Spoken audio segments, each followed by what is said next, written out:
Good evening, ladies and gentlemen. Welcome back to the Shadow and Sun Show. Welcome back for another Saturday night sci-fi Shadow Chat. I have no idea what we're going to talk about, so let's do it. How you guys doing tonight? Good. Can you guys hear me? Good. Oh yeah, you're a lot 5x5. Uh, yeah, interesting. 24 hours. Eh. I got my first group for Savage Swords kind of cemented in, and now I'm going to start the second group, which will be I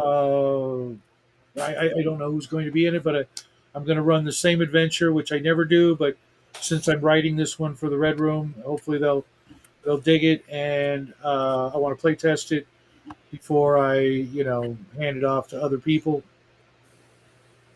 Well, that'll be good. I mean, Bo and so I you can, both got Bo from Bo Paints Minis and I both got our hardcover copies today because I'll just tear apart the soft cover. The soft cover is like palladium covers. yeah. So it's a cover. It's not great, but with as much as I'm going to use it, when you learn a new game, you got to go back and forth, and you need something. And I should have, foresaw that. So I went and bit the bullet and bought a second copy. But with the hardcover, Bo actually did a video of unboxing his today, which is a good thing because his is kind of damaged. So he had to file a ticket with them, and hopefully they'll send him a better copy, which will be cool because then he'll have a beater copy. I will say as much for the old Palladium because they actually were stitched rather than glued. They actually, other than the fact that the covers were there, they didn't really come apart. I mean, they were actually for soft covers, they were pretty sturdy. Well, what I mean by coming apart is some of my palladium covers, that thin plastic coating or whatever that is, would Yes, that peels away. It peels away a And bit, but again, what I'm saying for that is, it's the book itself wasn't getting torn up. Whereas I've had some like soft covers, they get oh yeah, thin. I've Yeah, got a copy of Recon that's still yep. totally serviceable. And you know how far back that goes. That's like That's early eight. Well, no, that's I think that's late '80s. Anyway, I remember the old Recon, which I thought was interesting, and then of course my Palladium stuff. I don't know where. I mean, I think it's all still in an attic. We'll find out. But yeah, mine's it's all right down there. It takes up almost two shelves. the Palladium. Whatever they did with theirs, I forgot what it was called. They actually stitched it. They did some other stuff, but you're right. That plastic would just peel back, and you could just feel it. And you're like, that said, is the a lot of times I look at the spine. The spine held up pretty well. Was a lot of the like if you get the drive-through stuff, your spine may or may not. If you want to lay it flat or things, you're like, well, you're probably going to destroy that spine over it. And actually, the old, I guess, a lot of the books for D&D when they were post like 1982 or so, I noticed that their spines weren't very good either for the gluing, even for the Yeah, hardbacks. I've seen. I had an Unearthed Arcana and an Oriental Adventures. Both just the pages just start falling out. Exactly, and but I like looking at the back of the old spines. Whoever they had for that first binding, man, that was rock solid. I don't know who it I was, know. but it was. I mean, I had. Now, Millie, this is 40 years ago. My father turned anyway. Our basement flooded. It got my player's handbook. The player's handbook was completely warped, and yet it's still.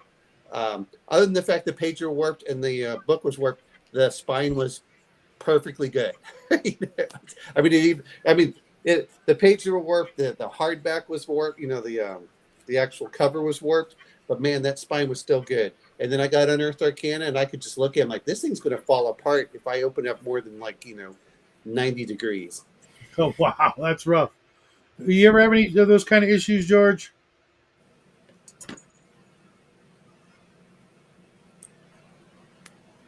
George? Well, he's taping something up, so we'll see. Sorry about that. I'm muted. I just looking at my frame, and I'm getting all I'm getting all like anal about it. Sorry. No, Yeah, that's no, fine. I don't have too many copies of things. I do like I don't mind things getting beaten. I love putting like those little, staples tabs on your like monster manual and stuff to find stuff that you need for quick reference. I'm not kind of person that would like write in your book, like take your book and start writing notes. I think that's kind of a little bit too far, but yeah, I'm not a very collector friendly person. Like I don't, I'll use something and probably not take care of it as much as I should. Well, you know what though is I'm not a collector per se. I mean, I get a lot of RPGs, but I don't get extra copies, which is to me what a collector would do. I get one copy I plan on using, and I will say this much, man, PDFs are a lifesaver for saving the life of books. Yeah, It's like, and I'll, wherever we're playing or things, it's like, look, I like a physical copy in my hand to actually read for enjoyment.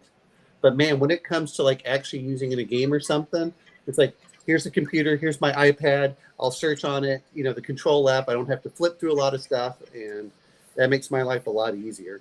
Yeah. Even in person, man, when I do it on the iPad, if I can get a PDF that has OCR, man, that's great. Yeah. What is OCR? What's that? Optical character recognition? That means what it means is if I hit a Control F on it, I can find the word. Whereas if it's not OCR, it means that it treats it like a picture, and then it can't find any of the words written in there. So this is my 5e Dungeon and Dragons book, and it's about maybe 3 years old now. I think I'm using it in probably 2022 when I got it. And I mean, you can kind of see like it's starting to like, this is kind of starting to get really loose here. It used to be stiff. Yeah. I mean, I used the shit out of it, and like here. Well, that's what they're for. Yeah. The only duplicate copies I have are the original AD&D books, because that's the game I play the most, have played the most, and will probably continue to play the most.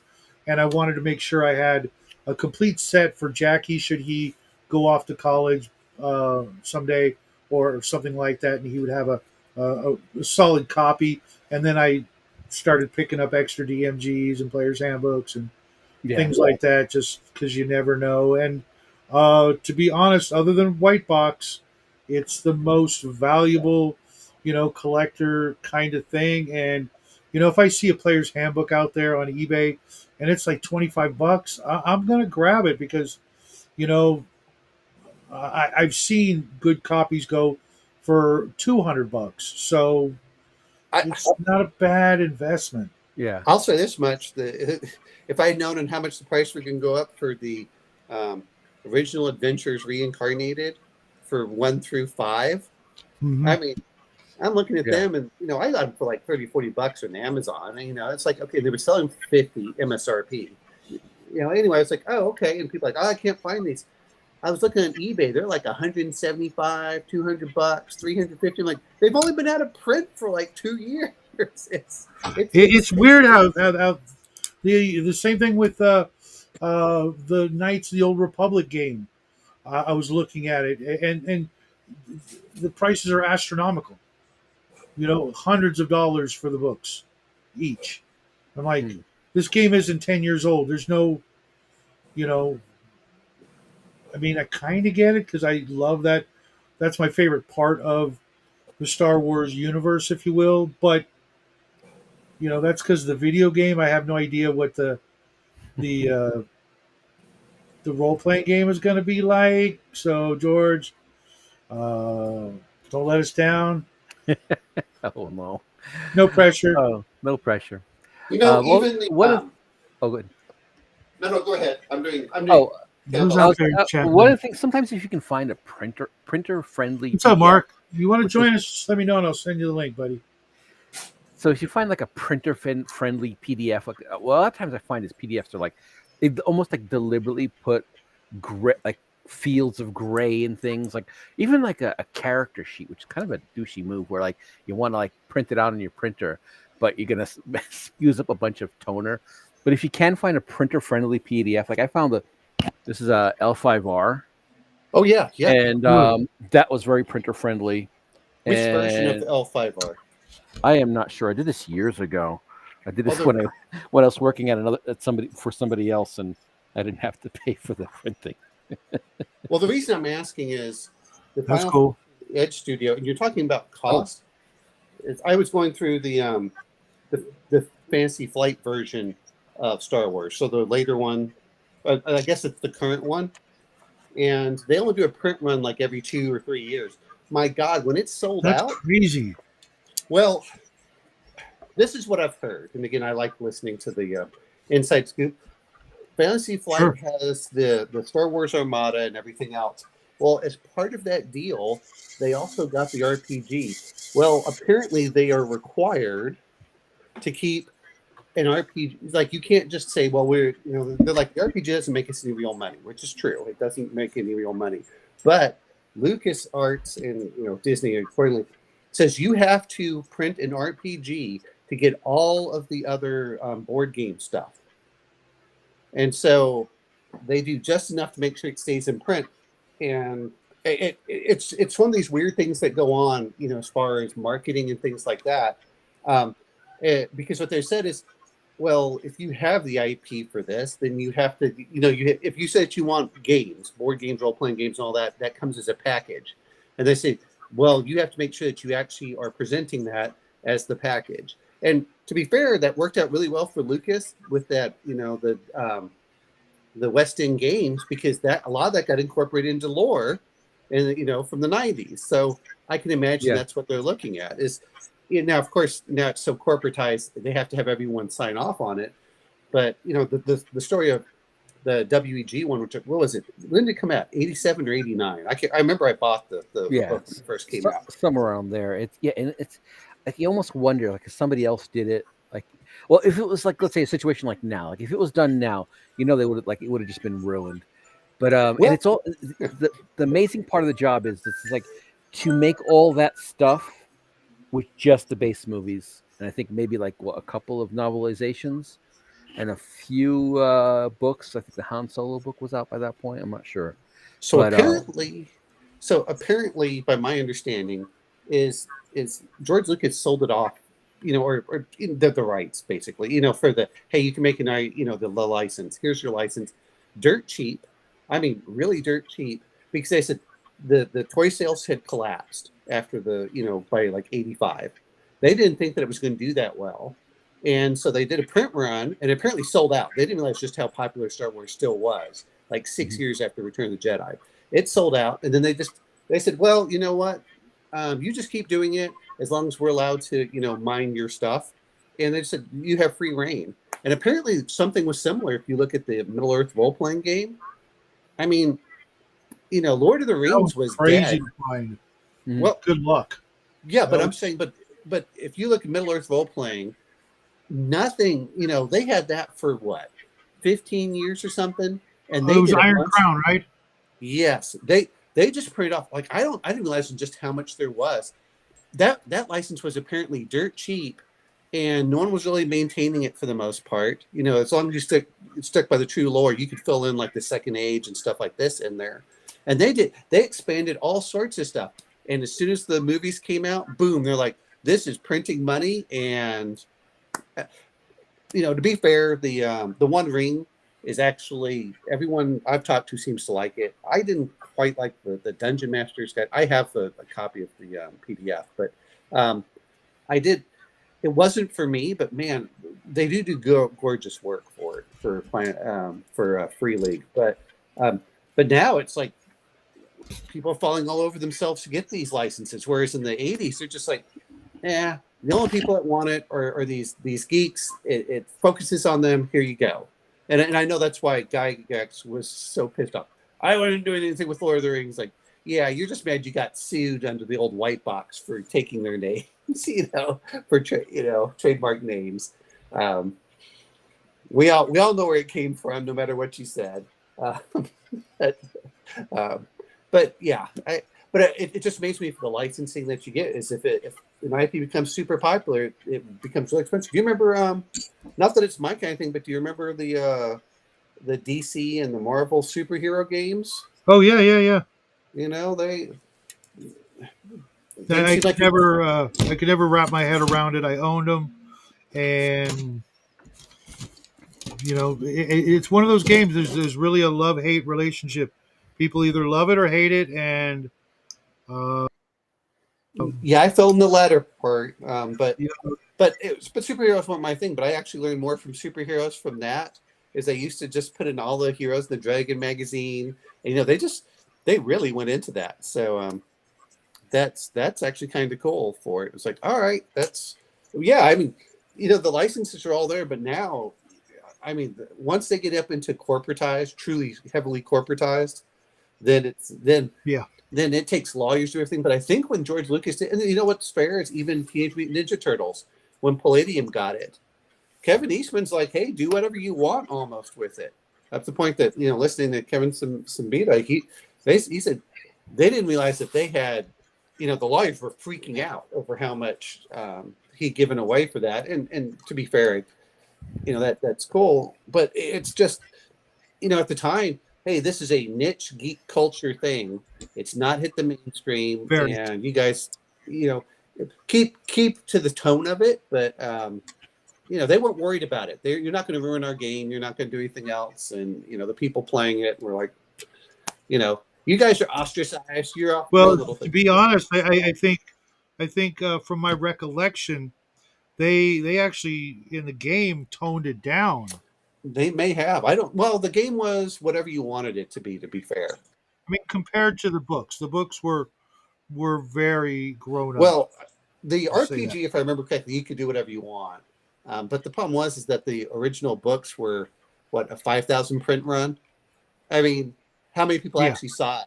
it's one of the most valuable comic books out there Uh, uh, from that era. yeah, but Not of all time, obviously. They can't compare to Detective 26 or yeah, but those are 27, 100 years old but too. for I mean, for that yeah. year or that decade, let's say, the black and white Eastman Laird books are some of the hardest to find and I most will say valuable. as much as I went to the local Comic Con here, and I met him and I talked to him for like 2 minutes or whatever. When you go and get stuff signed, really Uh-huh. very gentlemanly, very very gracious. Eastman and Laird or Simbita. Eastman, Oh, um, okay, very cool. the original the artist for the Teenage Mutant Ninja Turtles, Kevin Eastman. Yeah. He very gracious man, was very he was, if like I had something that someone else had done, he says, I like this artist. I mean, just really just did all that. I got him to sign something for my son. He was Sweet. actually happy. And my son was a big Teenage Mutant Ninja Turtles at the time. But I said, hey, can you make it out to my son? And if they put it to whomever, it doesn't. The signature's not worth as much money. And so Yeah, he knew I wasn't doing it as a collector to make my stuff more valuable. I was doing it to actually give to my son. And I was like, oh, this is cool. yeah. That's the way it should be. I mean, even the fact that it's worth more because it doesn't have to so and so on it is actually kind of douchey. You know what I mean? It's like I don't know. Just Well, this is the problem I have with, and I don't want to. I'm not saying the collectors like you are, where it's like, hey, I'm buying this because I love it. But the problem is when I call the speculators, the like speculative collectors, that look at that comic book on George's table there. Let me get some light here. which one is that one, George? Am I mirrored? Let me unmirror myself here. Yeah. Yeah. Okay. Nobody cares about that. I love that comic book, but to be honest, it's nobody remembers it. Well, hey, what's up, Squirrel? You want to come in? Let me know. I'll send you the link. I love that comic book. It's raunchy. It's ridiculous. It's over the top. And I will. It's easily in my top 10 favorite comic For books. me, Just love it. I still love the old DC comic, which is Captain. What was his name? Captain Carrot and the Amazing Zoo Crew. I remember it. I Um, never read it. I might actually own some because I buy collections, and I believe that might have been in one of the collections. it was a tongue Um, in cheek. It was meant to be. It was at the time when we were buying it, because we thought it was a lot of fun, and the guy says, it's kind of aimed more at adults, and so if I put in the adult section, it doesn't sell, but if I put in the kids section, it completely sells out every time. Um, well, people forget that most comics were originally meant to be humorous and ridiculous, not all serious and smelling their own farts and yeah, whatnot. Uh, that's why I do reviews on Cerebus. It was completely tongue in cheek. There was some political satire and things like that snuck in, and I mean, if you're going to draw and write 300 comic books, you're going to put some of yourself into it. But that was weird. what is George. George, he unmirrored himself or mirrored himself. It's like I blinked. It's like, hey, wait a minute. He was just on the other side. Yeah, I like to be face. I get weird about this stuff. Like I never, I'm not like now that I doing these streams with you, I'm just like so like, oh my gosh, there's like my beard is like half white and my head is weird, and so I'm like constantly thinking about the frame. Like, oh, that's showing in the frame. That wire's there. Yeah, I know what you mean. My beard's gray, but my hair is still blonde, and I'm like, man, I don't know. I don't know if I can pull it off when it's all gray. I'm probably just gonna shave the head and just be. Yeah, I'll get the Grecian formula. I used to dye the beard. What's up, James? Long time no see, man. Like a year, bro. So flag, American flag. The Yeah, it's what do you call it?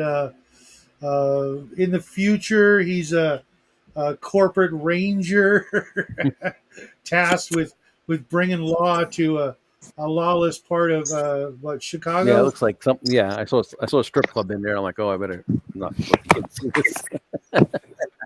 Yeah, it's definitely not for kids, but you know, Yeah, I still got to take a chance and break it open. I did take quickly. I did no quickly worries. leap No through worries. it. I just one of the things it's kind of weird, like just seeing like the old ads and the various things at the end and stuff. It's just kind of Don't you just yeah, love that? which one for the comic That's or the for thing I hate. for the like RPG book? all the Yeah, stuff like yeah. other comics coming out and just yeah. Oh,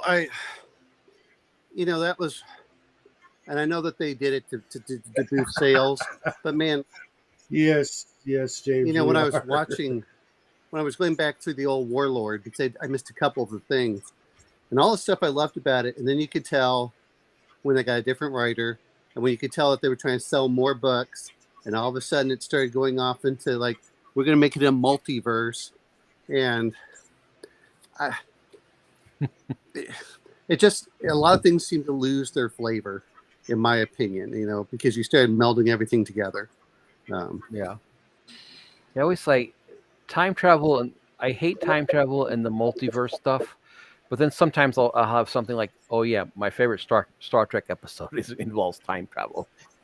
Yeah, Mirror, mirror, Mirror mirror, is Well, mirror, another one. man. Yeah, like I well, like I like I the was one with Joan watching a clip Collins where yesterday. they go back in time to like the Great Depression. Oh yeah, yeah. City on the Yeah, Edge of Forever. one of my It's a favorites. Oh, go classic. ahead. Sorry. One of my favorites. I hate time travel, and I hate multiverse unless it's well done and like threaded before. Like Babylon 5 to me did time travel correct, which was it was part of the whole Yeah, story. They only did it once. Well, you know what I mean? It was the same event. I mean, there were Mhm. multiple episodes, but yeah. but it was the same event that they did only once. And I was like, yeah. good, because that was the problem I had with Star Trek Voyager. Was I Well, went through, and I was like, oh, it's another time travel episode. I'm like, well, then you kind of invalidate making it the wrong choice if you're going to do that. That kind of yeah. bugs the hell out of me. They, Um, I think with the Babylon 5, I don't know if they were intending to do time travel at all, but they weren't intending. They what's his name? I guess had a breakdown. The guy who played I forget his name, Sinclair, the captain in the first season. Yeah. He had like a Yeah, breakdown yeah, or something. He couldn't continue, and that's when they got Bruce Boxleitner in. I So thought they fired originally, him. yeah, I think they fired him because I think he was Yeah. yeah. Uh, he yeah, snapped or something. yeah. Apparently, That's too yeah. bad. He I was, liked yeah. It him. was cool, and But I Bruce like, Boxleitner made such a big difference to me. He yeah. was so much more Oh, charismatic. It was well, we all knew him. I mean, we knew him Tron. from Scarecrow and Mrs. Tron. King, from Tron. Well, How the I West don't Was even Uh, Won. remember him for the most part. I don't. I just was like, oh, this is so cool. But he has more. His voice, his gravitas, the whole thing. Sorry, Yeah. anyway, about that, George. Oh But yeah. but I Okay. just remember, Zathras, not Zathras. You're like, what's Yeah. going on? And then they brought it back in season 3 to explain what was going on for the whole time travel part. You're like, and what I really loved was at the beginning they said in Babylon 2. They're like Babylon 2 just disappeared. They started they laid the groundwork Mm-hmm. early on in the season, and then when all of a sudden they said Babylon 2 suddenly appears, and they're like, what do you mean Babylon 2 suddenly appears? And they're trying to figure it out. And then all of a sudden, Zathras, not Zathras, and they're going down, and then Babylon 2 disappears again. And then I like the fact they did bring Sinclair back. They brought Sinclair back for season 3, and you're like, oh, this makes the full circle. Now everything makes sense. It was like, all right. He did such a good job of making sure that he put threads in like 10 episodes before they occurred. Mhm. And, and despite his what happened to him later on, he did really good work. He wrote for a lot of weird Mhm. things. He put in the work. He earned his place. And I'll just chalk it up to all that money got to him, and he lost his ever loving mind I afterward. think the culture has changed. I kind of think like I think Straczynski's kind of really lefty now and stuff, and I don't know what's all my kind of thing I always say is like the older, like the boomer and even Gen X lefties had talent. They Mhm. had to have talent. The boomers had like the greatest generation kind of as their bosses and made sure that they paid Parents. yeah. they were able to pay the bills. And then I think after that, once the boomers became the bosses, they let the lefty Gen what is it Gen Y whatever millennials, and they kind of just let them Yeah. do whatever they wanted, put the message in. Who cares if it was so as bosses they were horrible because they just let the millennials just kind of write up the message, pound it into with no story. Well, Well, I think, like a Stephen King would at least have something there, some real talent. I mean, Well, in addition to Yeah, persistence, as well great. as Yeah, I'm going to mention a few things, no, which no. I is, mean, he did his Yes. job. I'm going to say that it's he did a his lot job. of the stuff we grew up with, like Star Trek. Those guys had either been in World War II or the Korean War, so they had like real world experience a lot of times. And then a lot of people from the Boomer generation, to be fair, a lot of them were still getting drafted in the military, so they still had Vietnam. Like if you look at Oliver Stone, is whether you like Oliver Stone or not, he knew how to make movies. He did the script for Conan. He did. I want to bring up somebody else Sure. besides him, an actual gamer who I think kind of lost it. I think a lot of us would agree that Steve Jackson put out some great, I mean, iconic games. Some of the most Ogre, Car Wars. This one. You guys remember this one? Well, I remember seeing it, but what gets me about a little bit about Steve Jackson is the whole thing where he had a book for GURPS, which was his where he says, "Oh, they've been, the NSA raided me." He actually sold off on that, and you think, okay, you would think that there is some corruption among the FBI and NSA, and then he Well, just like he was like he suddenly became the biggest supporter of big, he was freaked out by COVID. That's the other thing. These people, like a perfect example is what Howard Stern. does that not blow you Oh, yeah. away? Pardon the pun. Well, Wow. But I mean, What does that look well, we like? know what that. It's not what that looks like. We know what that is. But it was in Oh '95, well, what was. and then also in '95. Well, Tom Clancy, to be fair, had already done stuff like that as well. I mean, this was, and if you What was actually look the at Right, but '92, that's a completely different. remember that Denzel Washington movie? I think it was The Siege. It was before 9/11, and it was like there were terrorist attacks going on, like they blew yeah. up an FBI Well, building. Vaguely. It was that was very prescient as well. That had Annette Bening in it as well.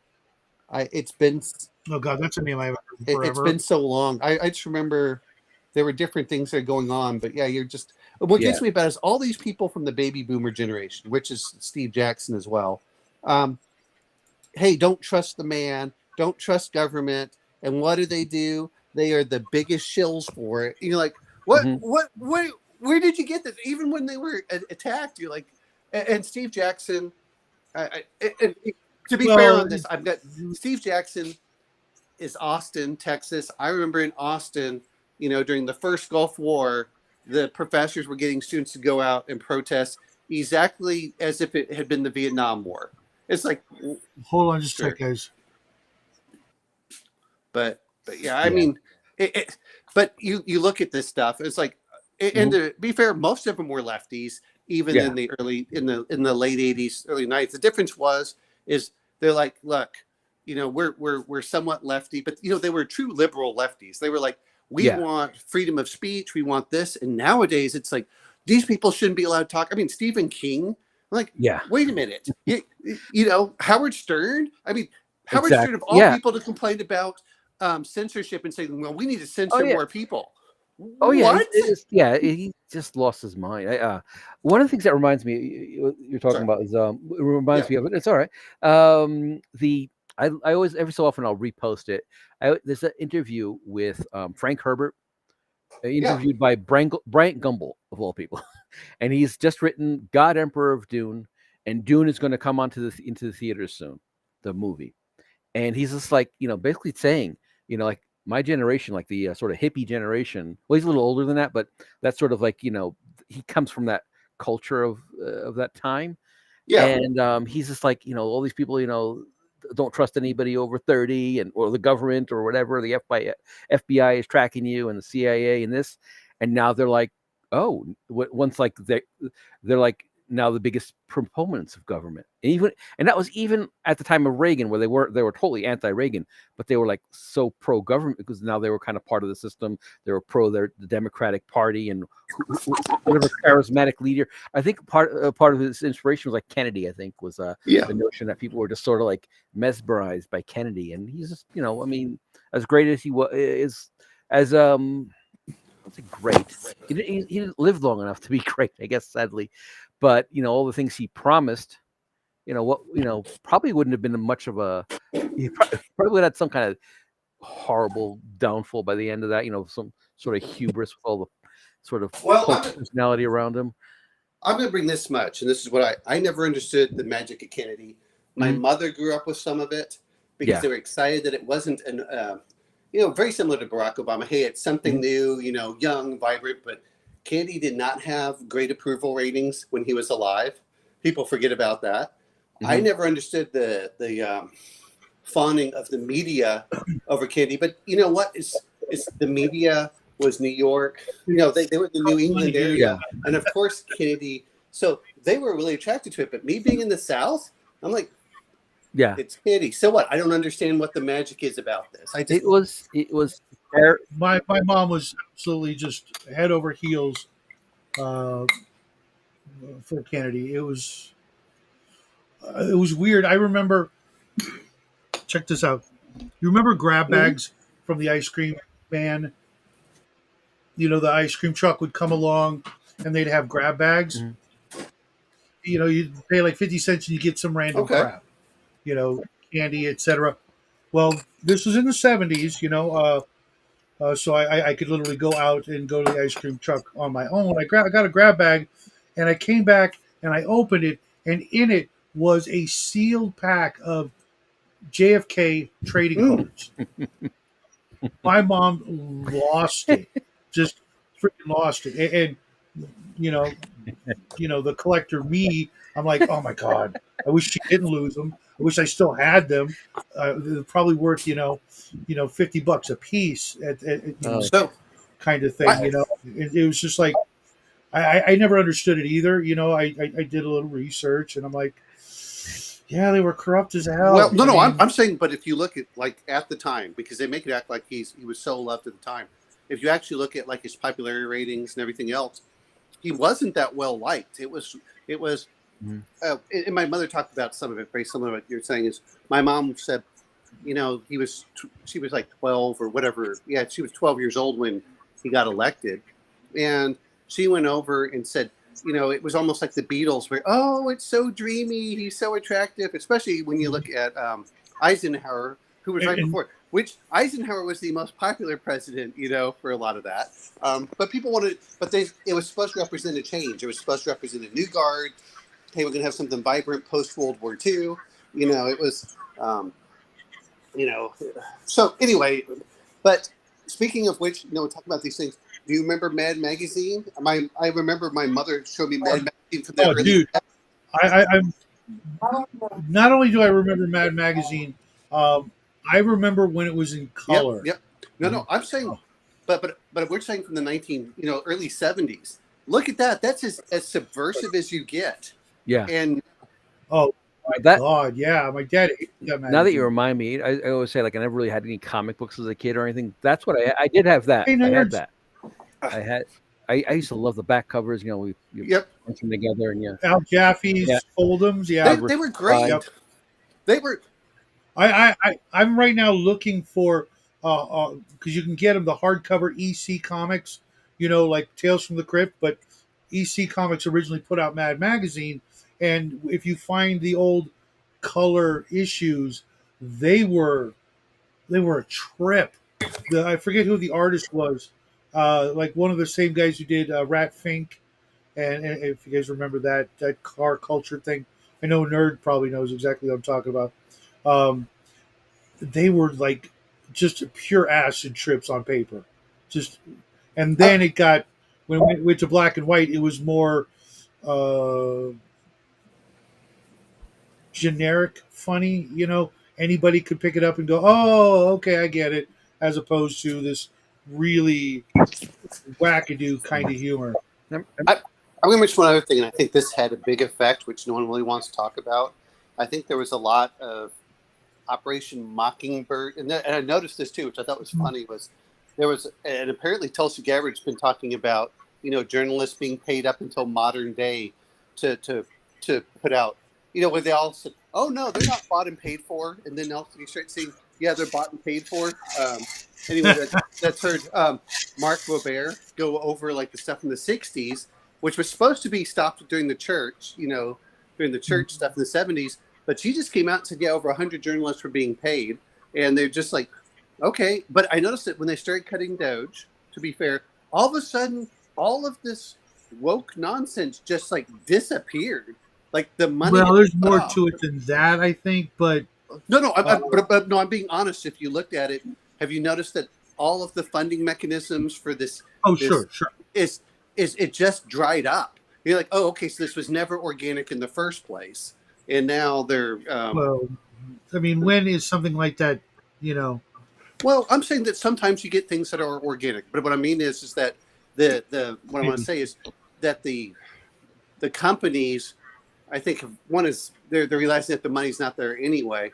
But now you started realizing that the people who were screaming into the netherworld of the internet, they've gone away too, because all of a sudden that funding went away. It's like, oh well, and also I heard that they all went to Blue Sky and they all hate each other over Blue Sky, and so they quarantined themselves.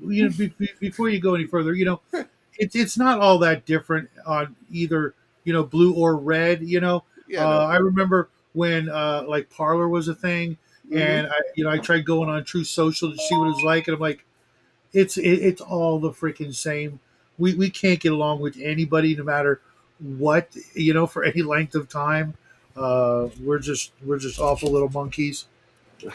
Well, I'm not disagreeing, but what I mean is that the people who were trying to do all the cancel culture and stuff, they quarantine themselves, and then they all hate each other, and so they just like it's like watching them feed on each other. And Well, I, the concept of a purity test, is flawed to begin with. I know. Well, look, if we all agreed on everything, we would only play the same games. We would try nothing new, and we'd be like little Borg, which was the whole thing of what Star Trek was supposed to do. Is individuality mattered, you know? It was, Kinda, but well, no. I I mean, don't that's know. the I whole mean, point of why you look at, why was Captain Kirk in charge when Spock seemed to make the logical decisions? It was the point of, racism. humanity was supposed to be something. No, you can talk about all that, but really, when you start looking at it, it was supposed to be, hey, you need a balance between, pure logic and some emotion, which is where you had, the Doctor and Spock, fight about stuff, and then Kirk was supposed to be kind of the balance between the two, and it's like, okay, which is, but yeah. It's funny you mentioned that because I saw like uh, like a lot of us, I get suckered into watching a short, because like now my feed on YouTube is like 90% shorts. I got to scroll like forever to get to something that's longer than a minute, and I watched two clips from the original series, and I'm like, I guess it's been a long enough time because I haven't watched anything Star Trek since like before Jackie was born. Maybe a little bit something here or there. I'm like, you know what? I could watch the original series again. One last time. Uh, I it was did, never. and I'll be honest, it's pretty bad. It's just like the 1970s. Like, don't get me wrong. As a child, I was like, oh man, this is great. We had Buck Rogers, we had Battlestar Trek was the Galactica, shit in the '70s, dude. and, There was no competition well, I mean, there was except Planet of the sci-fi. Apes.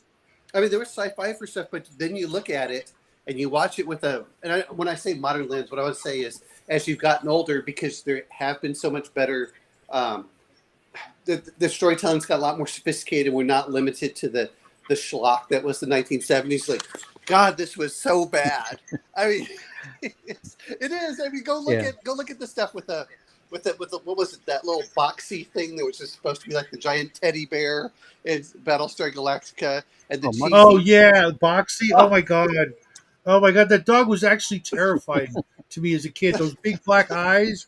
It was like, oh my god, this thing is, seeing into my soul. It was, but it but but but was, but I mean, yeah. look at just how bad that was. Certain things, like, you go back Mhm. and like, it was great as a child, in retrospect, but you look at it nowadays, like, yeah, I can't do this. If it wasn't for the nostalgia goggles, I'm fortunate. I saw Blake Seven for the very first time in my 50s, not in my, you know, yeah, 20s or teens, because I would have hated it back then. Now I see it and I'm like, this was one of the greatest things Yeah. of all time when it comes to sci-fi, at least for its time.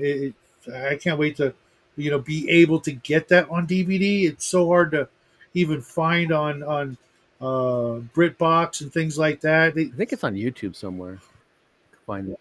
So yeah, it's. Really, the I, really, I've never watched it, but you look at this stuff and it's like, look, we know dude, that they were really you cheap, gotta watch it. backgrounds. I mean, they were really cheap backgrounds, and you realize that they really Dude, had to rely on. they filmed in the same quarry like 90% of the time. If they were outdoors, they were at this quarry. I don't know Well, where it was. James L could probably tell us. It was just yeah. unbelievably like no, you could practically but see you the missed my same point. rocks. Well, but my point being is that because the special effects were so bad, you had to rely on a decent storyline and good characters Yeah. to stay with it. Because if you didn't, you were Yeah, out. there's I mean, one of the amazing things I remember Go ahead. thinking about it once was Avon. Avon's like probably Blake is awesome. One of the greatest characters Yeah, of all what is time. it? I guess you can consider him an anti-hero, whatever archetype that is. But Yeah. I was thinking about it. When's the first time you saw a hacker because that's what it is. Like they're like first thing they introduce him as like, oh yeah, he stole like 1 million credits from the bank or whatever, hacking into their computer. I didn't say hacking, but going into their computers and he stole like a bunch of credits. Yep. Superman 3. Well, this is 1979. Superman 3 was what? Yeah, but yeah, what's his name? Oh gosh, that comedian Richard Pryor. I think. Well, no, I'm sorry, but when you were talking about the bank stuff, I'm like, the first time I can think of it was probably Superman 3. As far as the as far as that, I know that there's other stuff too, but it was always like, what did they steal? It was usually they stole a book. That's what it was. They stole the books. Yeah, and it's like, because if you ever remember the old, there weren't hard drives for the most part. They weren't even really floppies. They had those big reel-to-reel tapes. They had the big reel-to-reel tapes, Yeah. Which I never understood that at all. Which one? I'm like, how does that? It's like you're shitting me, right? You're just seeing if I'm gonna fall for that, right? Well, I guess that was part of the technology back then. No. I mean, I remember having an Atari 800, and we used cassette tapes to record. This was before we had floppies. We used cassette tapes, the same stuff that you would have music on, and that would have a program on it, and it would take like 30 minutes to load up to the computer so it could run something. Yeah. And so my friend had a Commodore 64 with that setup. Actually, I'm just laughing when I say with the reel-to-reel tapes. That's what they really had, to store backups. I remember I had a 64. I even saw, and they weren't as big, but I even saw that well into the 2000s when I worked at Dell. They still had, just because it was a good medium to hold stuff with. So I was like, all right. I remember the word tape stuff. I had a 64 as well. I didn't have the tape. I had the floppy drive, and they were so slow. And I heard from what I did some like I watched like these like retro computer videos, and apparently they shouldn't have been that slow. It's just because they did something stupid with the engineering of it. But it was it took like such a long time just to upload something from those floppies. I remember having the number of games I had, and I still remember as a child looking at the IBM, and they're like, this uses like 240K of memory, and I went, wow, that must be the biggest game ever. Yep. I remember I had this friend, the same friend who had the Commodore 64, and we were playing Traveler, and I had this computer, and he said it holds more more information than you can imagine. It's like 100 gigabytes, and I'm like, whoa, that's like Well, I remember them talking about 1 megabyte, how much it could hold. Oh, I know. I just got this. It's like 256 gigs. Well, yes, but at the time, it's the size of a postage stamp. I remember we had, a hard drive, and I think it was either 40 or 80 megabytes. And you're like, wow, this is so, and I'm going, it just amazes me on, nowadays I'm looking at like, I got to delete a game because it's taking up 150 megabytes, or 150 gigabytes. I was like, and well, I think I did that with a few of my games. Like I have, we talked about Star Wars a little bit. I do like the stuff that EA has done. Now, of course, I'm not a big fan of EA themselves, but the last 2 Star Wars games they've done with Jedi Fallen Order and Jedi Survivor, I've really enjoyed playing those games. They're a lot of fun. I think I think they've kept true to the Star Wars aspect to it. They don't, you can say maybe there's a little wokeness in there, but it is not. But that's probably because I'm trying to look for it. If you didn't know, you wouldn't know, kind of thing. That's what I'm trying to say. If you look at one of the characters, you look at her, she's a black female with really short hair. But that's the only thing that I could say. And I went, you know what? I would not have blinked at that. If anyone remembers Grace Jones from the 1980s. Sure, none of us blinked anything about that for Grace Jones. It was, that's my whole point. I said, well, that's maybe me trying to look for something more than it actually being inserted in there. And they just don't really, if it's anything in there, it's real subtle. I mean, to be fair, is even Babylon 5 had the lesbian relationship between Ivanova and Talia. Yeah. But even that was real subtle. I honestly, I don't even think it was that. I think it was Talia, like, kind of SA'd her, It was real through subtle. psychic abilities and other stuff, like, or at least took complete Yeah. advantage of her.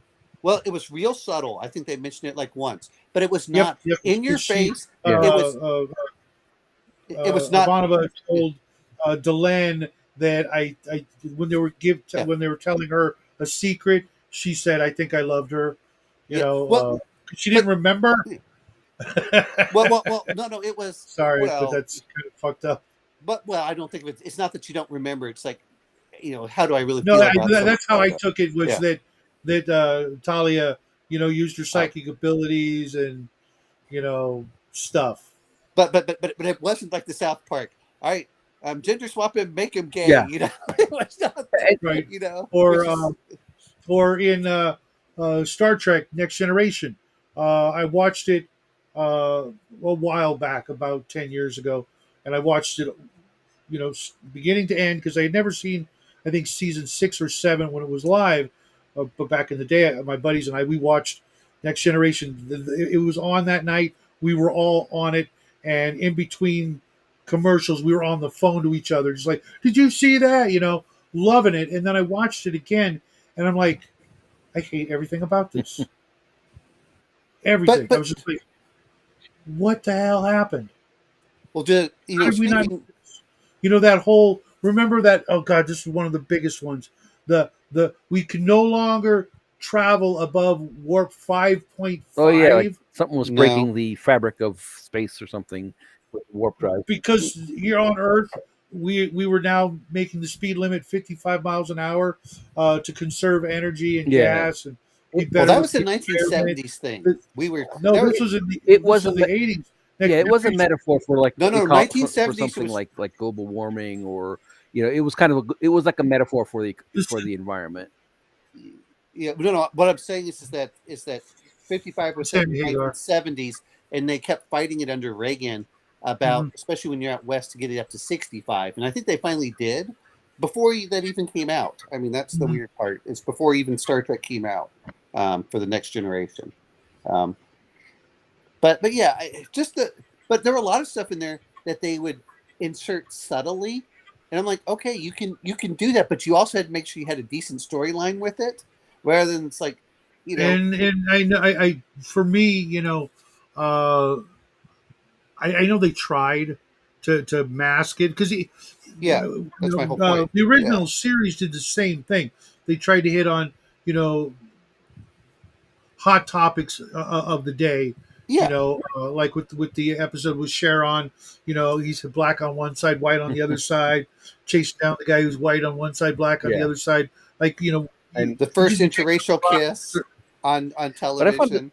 it didn't take a rocket scientist to figure out what the what I message found was. disturbing about the Sure. black and white episode was the tights the guys was wearing. Yeah. I mean, But but Frank Gorsh was kind of used to it, or was that before he played the Riddler? It might be about the same time. well, He's like, but again, we were talking about, you had to write a story first, and then if you wanted to put a message, you had to do it subtly in there, and that's like that. That's the way you're going to do it. And let's be honest, they've always been kind of lefty, in that kind of artistic space. I mean, that's fair. The problem that I have now is that they went from having talent and being lefty to being talentless hacks and being lefty, and then yelling at you. Mhm. Like, do you really think you can change someone's mind by yelling at them? I mean, no, it doesn't work that way. well, yes, if it's the bridge is out. Well, that's not changing someone's mind. That's like advice. But no, I mean, if I suddenly start yelling at you for stuff, it's like, okay, you're not winning people over to your side. You're not doing all this Yeah. stuff. Yeah, but Well- but and some of it is the writer's strike. Just like Which Heroes. one? Heroes was great. Oh, God. 2009, and then they did the writer's strike, and after the writer's strike, it's like all of the writing just tanked. It just sucked for the Yeah. most Well, part. And that show was right up there, if not maybe even better. I thought in the writing than Babylon 5. Yeah. The way because you can easily compare the two with the way they interwove all these different plot lines and stories with all these characters. and then you would see them, you know, not come to fruition until the end, obviously, but you would see them come to minor conclusions that just like, oh my god, I, so good. I'm going to And mention, if you look at Lost, which did this, the formula of, hey, we're going to introduce characters, you don't understand their background, and then you slowly fill that in. They did the mhm. same thing with what was it? Was it Happily Ever After or whatever with Disney, where I they don't did know. all I Disney. didn't like Lost. I couldn't get into it. Well, no, Um, I mean, but I'm saying, but they did that, but then they also did it with Happily Ever After. My whole point is the storyline. I'm not saying about the like Lost. By the time I watched it, I'd already figured out by season 3 that they were in purgatory. Uh, it was like, Spoilers. okay, I'm sorry, spoilers. I've never Too late, seen it. guys. I Anyway, tried. I watched like the first 2 episodes, and I'm like, I don't like any of these I characters. well, what I found interesting is that, like I said, is what they would do is they would start building the characters out. But once you understood all the characters, the novelty and the enjoyment of revealing all the backstory was yeah. lost. And you're like, okay, it's time to stop. And they did the same thing with which was what was it? Hey, Happily Ever After, which was where they did each of the Disney characters because they took all the Disney characters, and so you had like Never. Rumpelstiltskin. That's fine. It was aimed more at women, but I don't care. I That enjoyed was cool. the Yeah, damn what's his? thing. Yeah, and Anyway, Robert Carlyle is I, just like I, awesome whatever he does. He played Rumpelstiltskin. I have but no knowledge of that one. My wife watches. I watched but when a season or two with her, and I just didn't, I stopped at a certain point. But yeah, I don't. it's but yeah. Oh Go yeah, ahead. no. Sorry. One of the things I watched a couple seasons of Lost. I think, and then what happens is if I stop watching something, and if Yeah, it's you're long done. enough, yeah, I can't go back to it, or I have to start over again, and then that's like, oh, I gotta. But one thing I remember not liking, and it's just like stupid reason, is that the doctor, his name was Jack, and he's one of the main Yeah. characters. He is the main character, and he's the Right. hero. Yeah. But he's not a Jack hero. Jack heroes are like Wiley, Jack and the Beanstalk Jack heroes, and he Yes. wasn't. Like some of the other characters are, and I okay. felt No. like that was That's kind of like a Well, I'll be honest. Is I liked the fact that each of the characters, like one, you thought one guy was a villain, and then you start realizing the backstory, and then you realize, well, maybe he's not the villain, and then you start looking over it. And some of these were I thought were, again, I thought they were interesting, but let's be honest, the interesting characters by season 3, they had already fleshed out their entire backstory. There was nothing really more to fill in, and you're like, okay, the series needs to stop because and you can tell when series seem to go on about 1 or 2 seasons too long, yeah. because it feels like a lot of filler episodes and stuff like this. And same thing I felt in some ways that I can tell when seasons are rushed. Like I was watching, what was that one where they have the train thing? We had Jennifer Connelly. It was Snowpiercer. oh, I Watch that. I actually enjoyed it, but I the thought that was first a movie. it was, and then they made it into a series. Oh, okay. Because But I've only seen it advertised on Netflix as a movie, but well, but again, with Snowpiercer, the first the first season, you can tell that you feel like they jammed everything up front to put in 3 seasons worth of material instead of allowing things to breathe and develop it. Like I don't know, did you ever watch The Expanse? Mm-hmm. no, I didn't. Expense is pretty good. You if we I enjoyed The Expanse. I did. I think that they probably went 1 season too long, but that's not too bad considering. But at the very beginning, you have the mystery and stuff. Let the mysteries breathe. Give it a full season to figure out like what's going on and who's doing what. Yeah. And it feels like Yeah, you know what though, having watched what has happened to so many great shows like Firefly, just to name the most egregious, uh, or Dark Matter, The Zoo, all these shows that were great, and then they Yeah. get canceled. yeah, it doesn't matter if they get canceled. Is my whole point. My whole point really is that It kind of does matter. I actually mean, it doesn't, because if they get canceled, if Firefly had been rushed rather than just mismanaged, I mean, really, if they had, if you look at Firefly, and we're not talking the DVDs saved a lot of stuff. yeah. But when I But first saw Firefly, that's the one time that the DVDs saved a show and brought it back that I'm well, aware of. Well, I mean, there were a few that they had brought back previously, but I'm just saying that when you start looking at it, Maybe you need to Family let. Guy. Well, Family Guy came back, was canceled twice, and it came back. But well, they had a few others that were out there. But if it's a new series, let the show breathe. Let the slowly unfold the mysteries behind it. I will Yeah, say well, this, but that's you're you're preaching to deaf ears. If they don't get what they want, they have no compunction about canceling it and Yeah. you know going somewhere else to get the ratings that I'm they're okay looking with that. But for. they would get better ratings if they didn't just force it through. It makes a weaker. Yeah. How do I want to say this? If you want to build your audience, you have to. Now, don't get me wrong. Don't make it boring Yeah, but they don't episodes. want to build the audience. They want the audience right now, and if they don't get it, Yeah. they'll cancel it. Well, part of it's because sci-fi is so expensive to do. I don't understand why. I guess I computers do so much. It's They're not. They're like putting all the just regular stories onto their computers and stuff, and probably fiddling with the lighting and all that kind of things. I don't understand why they're not. Why is it so much expensive now? Like, and when I say now, like maybe the past 10 years or so.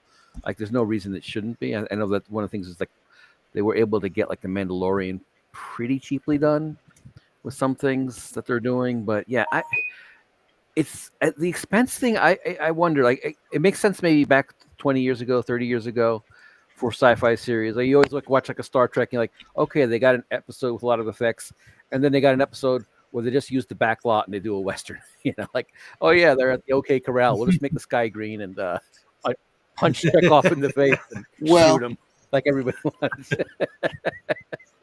well, no. What I'm referring to is we're talking about with Snowpiercer. Mhm. They they were trying to do the mystery part, but it was solved in like 6 episodes, and it just feels Yeah. rushed. And then they do the next thing, and they say, okay, now we're going to put this guy over here, and then they feel like it felt disjointed. But then the other problem I have, remember when we grew up as kids, even for the longest of whether it's Star Trek or Babylon 5. I don't remember growing up. Well, no, I'm referring to the fact of that. Do you remember how long a season was? How many Like episodes? 22, 24 episodes. Now look at it, it's 10 episodes and half of them are filler. I'm like, how do you get a filler with it? And I think part of it is that they don't want to pay writers. Mm. I'm like, get the good writers. Like, I don't know if you ever watched The Wire or anything like that. That was a good series. And the same thing with like The Sopranos. You could slowly build stuff up and you Yeah. allow the things to go in there. It's just I understand when you're saying, well, you have to get the audience, but you can do interesting things in there and you can but I think the writers are just and I don't know if it's because they haven't grown up with the writing. I think they cut back on the writers was the other issue. And so now you don't Maybe. have enough writers in a room sitting down and say, how do we make all these threads go in there and make them really good? And as much as problem as Michael Straczynski had with Babylon 5, and there were a lot of filler episodes, at least in the first season. The second Yeah. season, not so much, but the first season because he was trying to find he was trying to get the audience in Yeah. there. But Well, but when he did get in that stride, which I really feel happened in season 2, then he started doing the stretching out of things and said, okay, we know this is going to go into the next yeah. season and the season after. And so you saw like, when Mr. Morning comes up like, Veer, where's Malari? Well, Malari's over here. He says, Veer, what do you want? And he has that great line like he says, no, I don't want this. He said, no, Veer, tell me what you want. He says, Mr. Morton, I want to live just long enough for them to chop off your head To and put see on your a pike. head, to see your Yes, head Yeah. on a pike. Oh, to see your head on a pike and to show that some generations that some bargains. He goes through the whole thing and just so I can wave at it. And then what does he do in season 4? They didn't do it like 3 episodes later. Season 4, they have his head on a pike and Veer waves to it. Well, yeah. Straczynski learned a lot of those chops. I want to surmise or Yeah. guess by writing. Believe it or not, freaking comic Oh, books. cool. Well, He Well, wrote like a ton of Spider-Man. yeah. One thing I want to add, and I know Omen doesn't mean it in this way or in a negative way. Now, the filler was not bad. It wasn't bad filler. It was a lot of them were good fillers. some of Hey, what's my up, favorite Travis? episodes of Babylon 5 would be considered filler, but part of it is they do kind of, in some way, might serve the overall arcing plots. But they were quality filler. Like it wasn't like there was something there. Like you would like it might be some kind of moral drama, some kind of social issue that's kind of in a metaphor. I remember I never saw I that one, remember seeing Travis. like an episode like where the doctor did an operation on a little boy, and these aliens believe if you cut into them, you release their spirit, and what you see there afterwards is like a demon. And of course, the doctor didn't listen to the parents, did the Oh, I operation, and remember that one. And then they killed the little yep. boy Oh, afterwards. yeah, that was That was yeah, brutal. yeah, Couldn't Well, believe I was seeing that. and I mean, X Files did some of yeah, that, where you had the storyline, then you had, and I don't want to call it yeah, filler. What I mean by filler is Same here, you can tell Travis. that they have no one wants to write anything. But no, yeah. I don't. when he's talking about multiple seasons, yes, you do need multiple seasons if you want a something with Yeah, legs. The problem is without legs. Perfect example. Speaking of when we're talking about Firefly, look at the stuff of when they kept on saying, what about Summer? The whole thing that made it interesting is what was going on with Summer. You have to keep those mysteries in there, and you have You to mean like let River? it. What's that? You mean River? Summer Yeah, Glau, the Summer actress, Glau is the Okay. actress, but yeah, you're right, for River. Summer. I'm sorry, they're Same, close enough. same hippie name. Yeah, Yeah, yeah. I exactly. was gonna say. Anyway, but I enjoyed that, and I don't know. Did you guys ever watch the Terminator, the Sarah Connor Chronicles? No, I didn't. They were actually pretty good, and they did something similar there. I enjoyed the Sarah Connor Chronicles. I was like, oh, okay, but again, you have to leave that mystery in there, and if you solve the mystery too soon, then everyone tunes Yeah. out. And you really do want, Well, and people forget for syndication, you want ideally 100 episodes, which is usually 4 or 5 Yeah. seasons. Maybe the solution is the filler episodes. Like the filler episodes are the solution. Just do them well. Have a little bit of the overarching. You have a rest. You do like 20 episodes. Some of them are filler. And never do that cheesy episode that's made up of clips of other flashbacks. episodes. Well, that was a classic. flashback Yeah, or like every show did it. Like even just regular like Maude or something would do a show like that. Yeah, River Story concluded because they made a movie called Serenity. That is, dude, you weren't even old enough to watch that when it was out. Which one? Maude. B. Arthur. Oh, with B. Arthur. I'm sorry. No, I'm laughing at Travis going. River Story concluded. Yeah, it was called a movie called Serenity, and we still feel like we were cheated of like 2 or 3 seasons of where they could have really got in depth on stuff. Well, we were because Fox is asshole. No, well, actually, did you ever watch that one episode with a Family Guy where he comes in and he says, "Family, we've been canceled," and they're like, "Oh no!" He's like, "Well, what's our chance of coming on?" And they said, "Well, the only way that we're going to come on is if," and they just list this huge litany of shows that all the great shows that. Yeah, and that they canceled, and that Firefly was on there. I enjoyed actually the Drive was on there. I think Titus was on there, even though Titus he turned into an ass. Well, yeah, but boy, those first 2 seasons of Titus, they were dark and they were hilarious. Yeah. I loved them for that. Grounded for Life was a great one. But our whole point is, and this is the thing I hate. Yeah. They got rid of so much of the stuff in there. And now, don't get me wrong, some of them apparently went bad. It's like I remember watching. What was the one that made Jessica Biel a star? What was that one called? Dollhouse? No, that was a different one. It wasn't Dollhouse. It was. But the first season made not Jessica Biel, Jessica Alba. Oh, Dark Angel. Dark Angel. The first season I heard was great. I was like, oh, okay, that's awesome. And then it was okay. And then I heard everyone talk about the second season completely sucked. And that's the real problem. Is like, it's hard to catch that lightning in a bottle sometimes. I really enjoyed Farscape. I finally got to watch all those episodes at the end. Yeah, we're slowly rewatching that on what was it, Tubi, the Yeah, there's some. I've never seen that. That's one. That's one of those ones that I know I need to watch it, but I just can't. Which one? Like Farscape.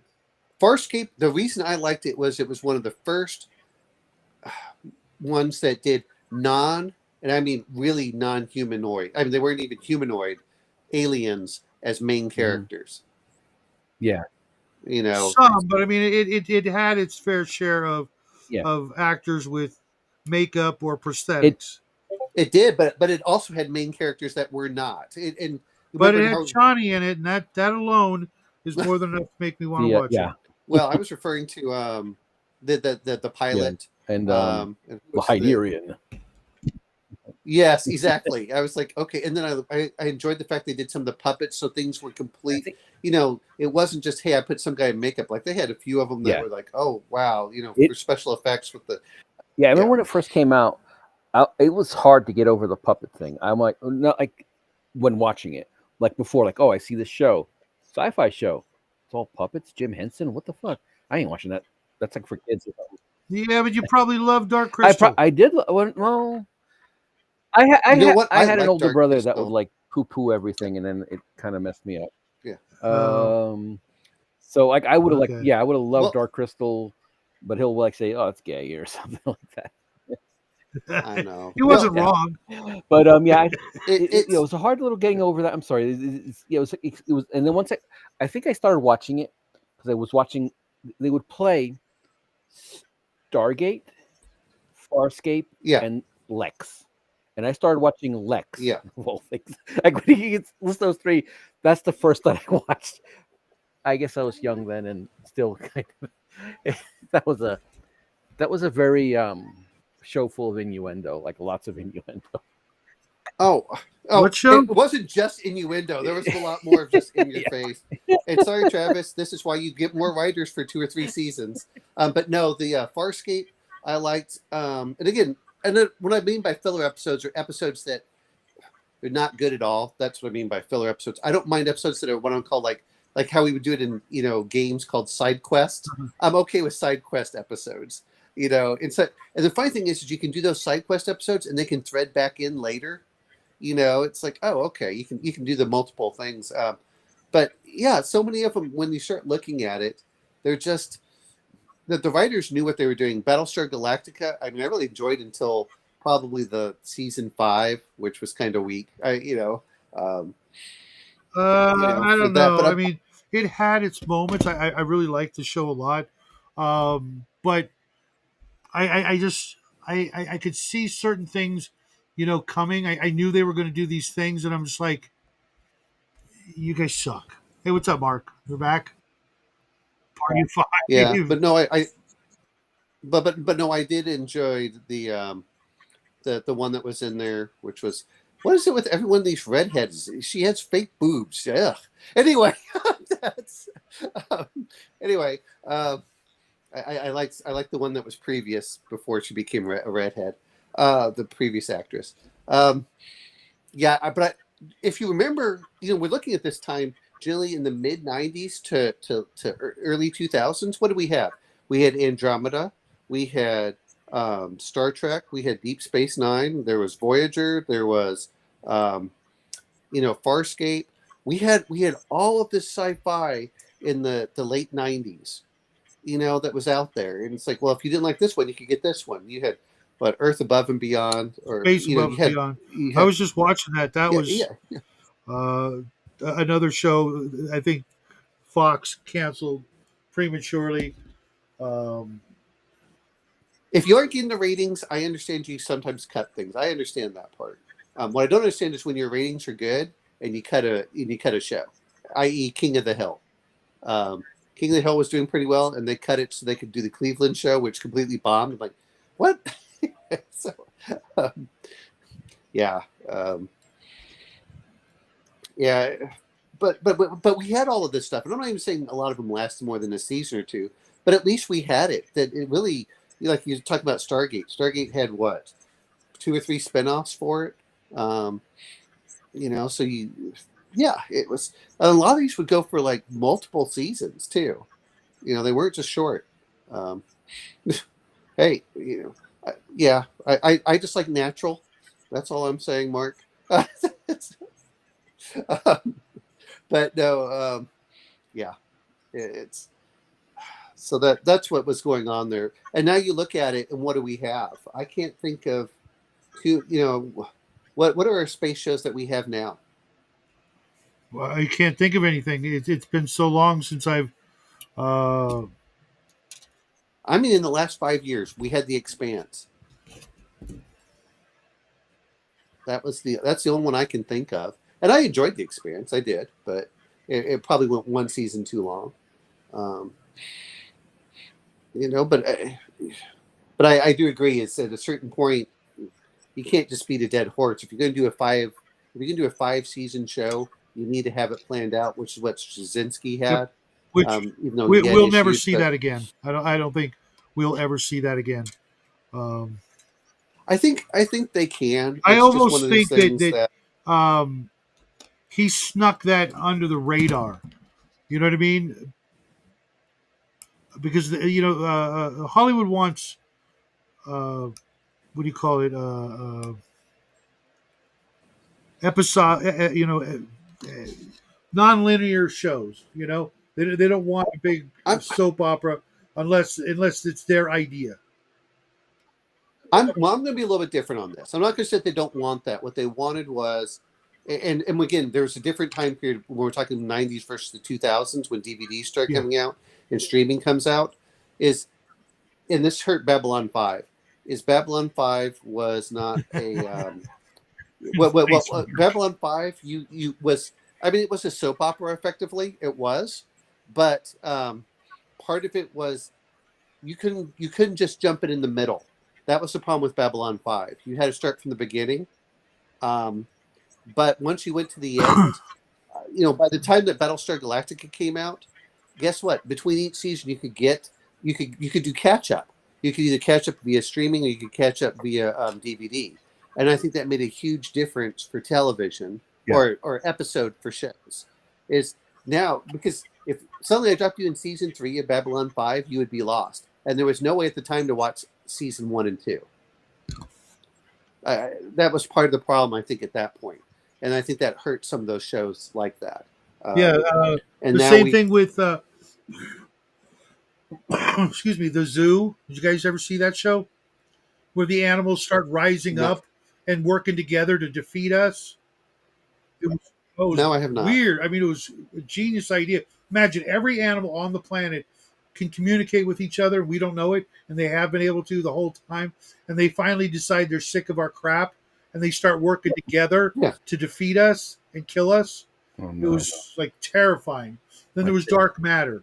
You had to watch it in order. Same thing with oh God, I Dark can't matter. remember. That's is that like space like mercenaries or something? Yeah. They wake up and they don't know who they are in a ship. It was really good. And then it got to this amazing episode that was the end of the season where they figured out a bunch of stuff, and then all of a sudden these rifts are open up, and these like terrifying like dark entity kind of like almost like undead ships are coming through the portal, and to be continued, and it wasn't. It was like, oh, but but again, for some of that is if you're going to expect something to last a certain number of seasons, you need to write out the storyline beforehand, or well, at you least need to get a have the. contract that says you can do it. No, you can't do that. What I'm saying is that you have to have it so it'll work out the whole length, and then say, okay, um, and part of that is that and I don't blame anyone. If no one's watching it, then you're not going to get it renewed. But if you have the storyline that allows you to go the entire length, then guess what? Your fans will stay with you for the next season, and then the season later, and Black the Mirror next was season like after that. a modern day Twilight Zone, but like Yeah, turned up to 11, wasn't it? I mean, the first episode, Jesus Christ. I've heard about. I've seen bits and pieces of it, but Yeah. but nowadays, I'm looking at. I'll give you a little different. I was watching Goblin Slayer, and like, oh, okay, and you can tell when they're just tacking a season on at the end, and then some of them, like I was watching Record of the Lotus War, and they're like, okay, we're gonna have to. All of a sudden, they like advance the storyline by 5 years. It's like, all right, I don't mind that too much. And they did something similar with 24. If you ever watched 24, I it tried was watching that nonstop. one, but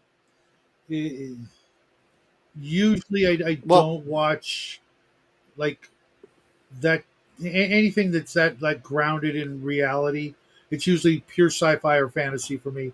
There've been a few shows, I but don't know, but but you're missing my point on this. Is what they would do is they would do the 24, which was nonstop right. action kind of thing, and then the next season would be like a couple years later, and then you would kind of get filled in while they were doing the episode Yeah, again, and so they would backfill like what had happened over I the did past two watch or 3 years. Blacklist. Any of you guys ever watch that?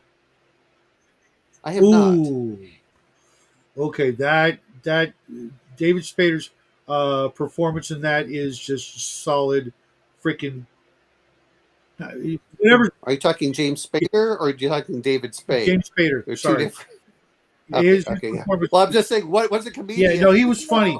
He was funny. Wasn't It was a different kind of funny. Not SNL Yeah. funny. Yeah, go watch the Blacklist. Get back to me. That would, except for the COVID season, uh, it was it was awesome. So, but I'm just saying that when you look at certain shows, it's okay to advance it, and then backfill stuff in there, and then it feels like, oh, okay, which makes sense. It's no one wants to watch, some things are just bad for the other stuff, but yeah, it's um, but you gotta write it out. You gotta make sure that either it is its own story again with the same characters, but there's enough time that's elapsed, or you need to do it for the. I'll tell you one show I enjoyed and they killed was The Tick on the Amazon on Amazon. Which one? The one on Amazon. The Tick Um, was the one Live on action? Amazon. well, there've been Yeah. two. On Amazon. We're not talking about the one from 2000. Okay. We're talking about the one from I last, yeah, sorry. No, there was one on Fox is the one you're right referring with to. That was Patrick the live Warburton. action. There was another one that was the cartoon. But no, I'm saying the one on Amazon was and I enjoyed that ticket. That was a little bit more Well, mature. no, That there've one been was. two live action. There's only been one on Amazon. Right. No, but you said. I said you're referring to the other live action was on Fox in the early And that was 2000s, the one with and then there was the Patrick cartoon on which Fox as I think well. he was like, just as he was born to play Brock Sampson, he was born to play the Tick. Yeah. So I tried watching the Amazon one, and I just couldn't get into the actor. He just, I don't know. I'll be honest. It took me probably about 3 or 4 episodes, and then after that, I really started enjoying it. My girls, they watch the series of unfortunate events, and they, the Lemony Schnicket's, the narrator character, is played by that actor from the Tick, and from what was it? I remember first seeing him on Seinfeld. Putty. Yeah. Yeah. So there was, but like I said, a lot of them were just doing really good for that. I will mention, even as kids when we were growing up with stuff, where's the sci-fi cartoons? Like we had Flash Gordon. I remember the '70s, late '70s. I remember that was cool. Admittedly, well, I went back and we watched it a year or two ago. There've been a couple. We had Droids. That was a cool one. What was that show? God, it's right on the tip of my tongue. It was by the same guy who did Dexter and Powerpuff Girls. Oh, I know. Gennady Tartakovsky. Yeah. But he did this one a couple years, maybe 10 years ago, whatever, about this like biological Titan thing. It was really good, and then it disappeared. He did a couple of things. I know he did the General Grievous one. He did a General Grievous episode. He did, of course, Dexter's Lab and the Powerpuff Girls and Samurai Jack. He's done Primal, which I enjoy Primal, but that one's What's It that? wasn't that. It was something like Bioroid, or I don't know. I can't remember. Oh, okay. If you But looked up the creator and all the stuff he did, that one was really good. Um, Otherwise, I think most of the sci-fi is being covered by anime because well, we don't have you know weekly morning cartoons, nor do we have Saturday cartoons anymore, Hmm. no, we do and not. that's part of it. And I blame Congress for that crap. Congress passed the law, and I just want to smack them for Oh, stuff. Anyway, yeah. What? they kind of killed Saturday Wait, morning what law cartoons did they because pass outlawing cartoons? they had to be educational up to a certain level, and yeah, it was if it was aimed at children that had to do this. It was so like shut the hell up. This is why you have parents, and if the parents can't do their damn job, then that's the problem on Yeah. the parents. And now what they got is just the internet. They got like internet. My kids, they watch the stupidest crap. Like they'll be watching this Minecraft stream. Like it's like a cartoon because it's like, but they're like it's in Yeah, Minecraft, and it's like, I mean, it's so stupid. Like it's just acting stupid on like in a Minecraft world, and it's like they got like a million viewers, a bajillion subs, I and you're know. like, oh Well, boy, and then you like I have Yeah, to watch. I could never. There were a couple of channels I could watch people playing video games on, uh, with Jackie, but the whole idea of watching someone else play a video game more than just to show it off and go, "Hey, there's this cool video game. You might like it." And if I did, I would go out and get it, and then I would Mhm. never watch that show again because I'm too busy playing the game that they showed off.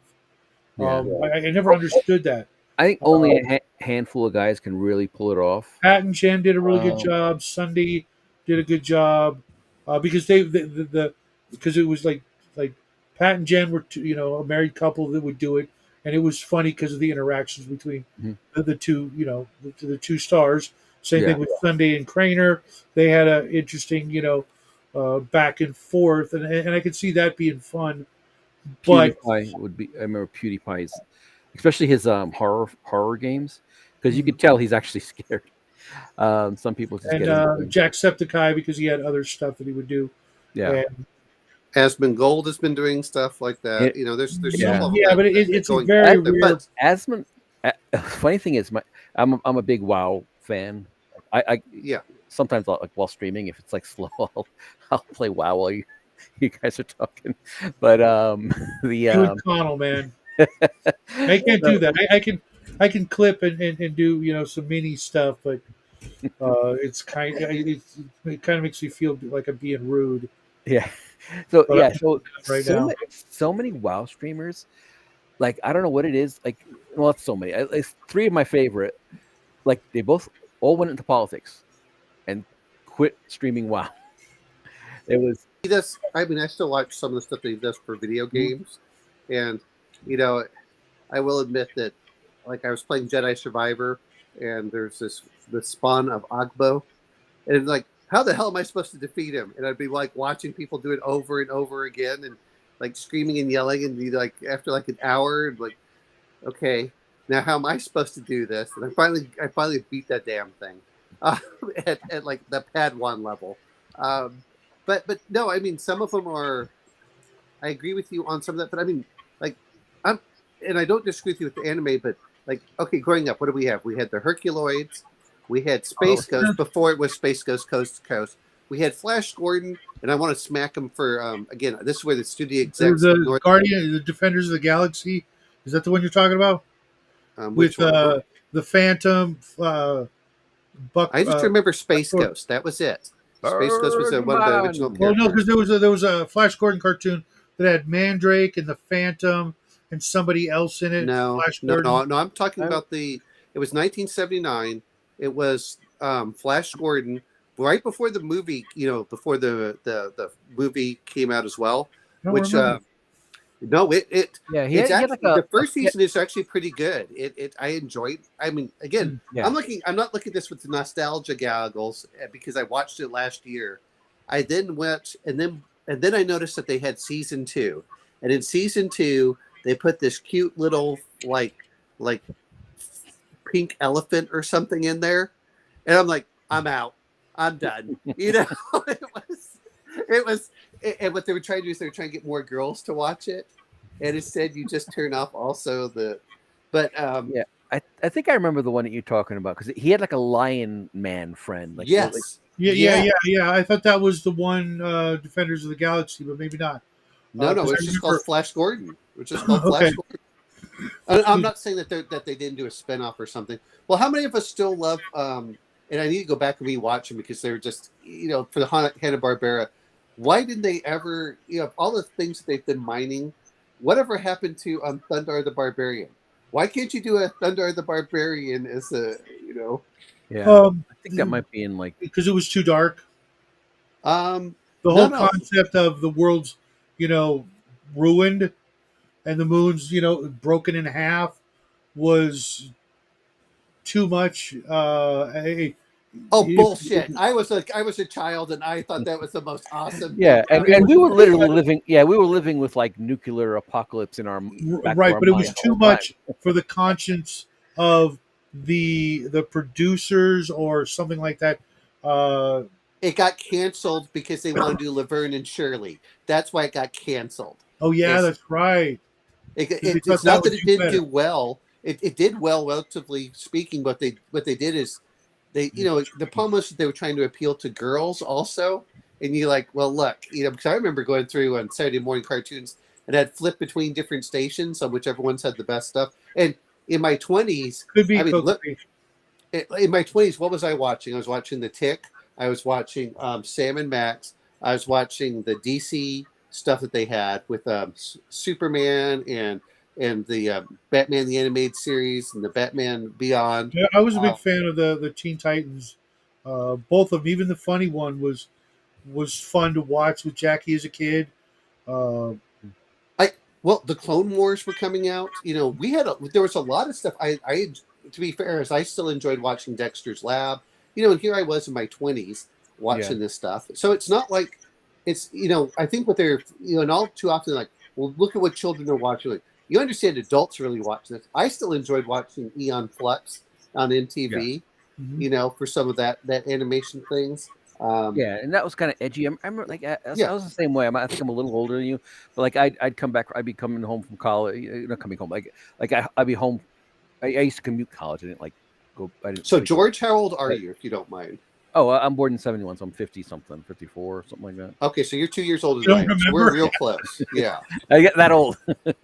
Yeah, I mean, but we're super close for a lot. But a lot of us did, and we all, you know, I still remember watching talk about cartoons as the Pinky and the Brain and Yeah, some of these others. Like, well, okay, and they were nominally aimed at children. I'm like, no, the humor is definitely aimed at adults. yeah, Well, yeah. unless it's Disney, I think right now that uh, they know that kids are glued to these things. So what's the point of making a cartoon for kids anymore? Yeah. Unless Well, but part of it was. Cartoon Network. Did It, you it, ever it, watch? it, Did you ever watch the Disney stuff and go look at some of it and I realize haven't that they watched anything from Disney other than a couple of the Marvel movies since I was younger than Jack. No. What I'm referring to is go look at some of the old Disney films and look at that they had two levels. They had the stuff that appealed to the parents because the parents had to take the kids and watch it with the kids, Sure. and then they had the kid level. And I was watching. Oh, what was that one that they were I've talking seen about? all Was the it? classics. I'm talking basically up until the early 2000s is what I'm referring to. We're not talking about. I stopped watching anything Disney probably in the late 70s, early 80s. Okay, well, Well, I mean, there was a point where Disney really focused on girls. yeah. So yeah, and there wasn't much Disney unless you had some special thing. There wasn't much Disney content growing up. I don't remember Yeah, the like. Aladdin, Little Yeah, Mermaid, it would Beauty be and in a the Beast. I hated all of yeah, it. it would be in a Well, movie or and rarely and once in a while something on TV, but not very often. That's from what my experience was, at least early on. And I think oh, the go ahead. I'm Black sorry. Cauldron was the last thing Disney did I've kind of for still never boys. seen that one. That's pretty cool. That's It, based on I forget the names of those books, but I gotta find that series and read. I Get just an I just audiobook. meant that was the last one that I think was aimed at boys from Yeah, Disney. Is my point. Is and and that was early '80s or so. yeah, 80s like Disney kind of was experimenting a little bit. They were kind of like doing like Black Hole. Yeah, you know what? Um, I didn't see the black hole until earlier this year.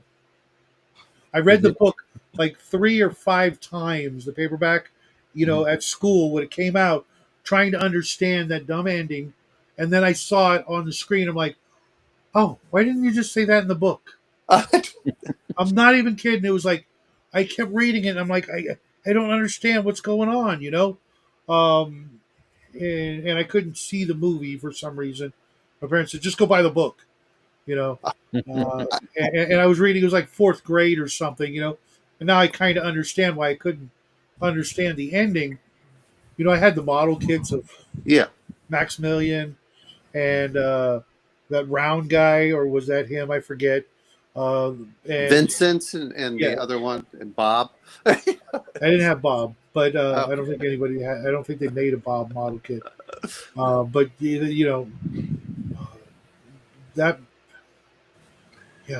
Disney and I, we parted ways a long, long, long, long time ago. well, no, I understand that, but I just saw them admit that the whole point of them buying Star Wars and Marvel was to get a male audience, and then the first thing they did was try to run the male audience off. And I went, I just saw a video. I forget yeah, who it was, maybe Crowder or somebody, talking about Disney's, like, wondering why they don't have a male audience, and like essentially like begging us to come back. I'm like, piss off. Mhm. well, You're no, never my you're never going to do anything. The damage you've done is so unforgivable Yeah. that I just can't. I well, can't. my whole point for this was, and they said specifically, like George was saying, Disney was a girls' brand, and they said, oh, we need to appeal to the boys, and that's part of the reason that they They would bring can't John eat them. Carter.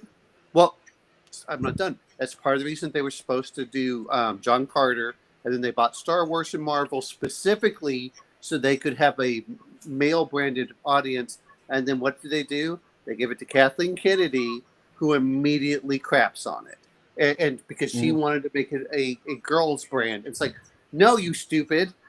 There are girls' brands and there are boys' brands.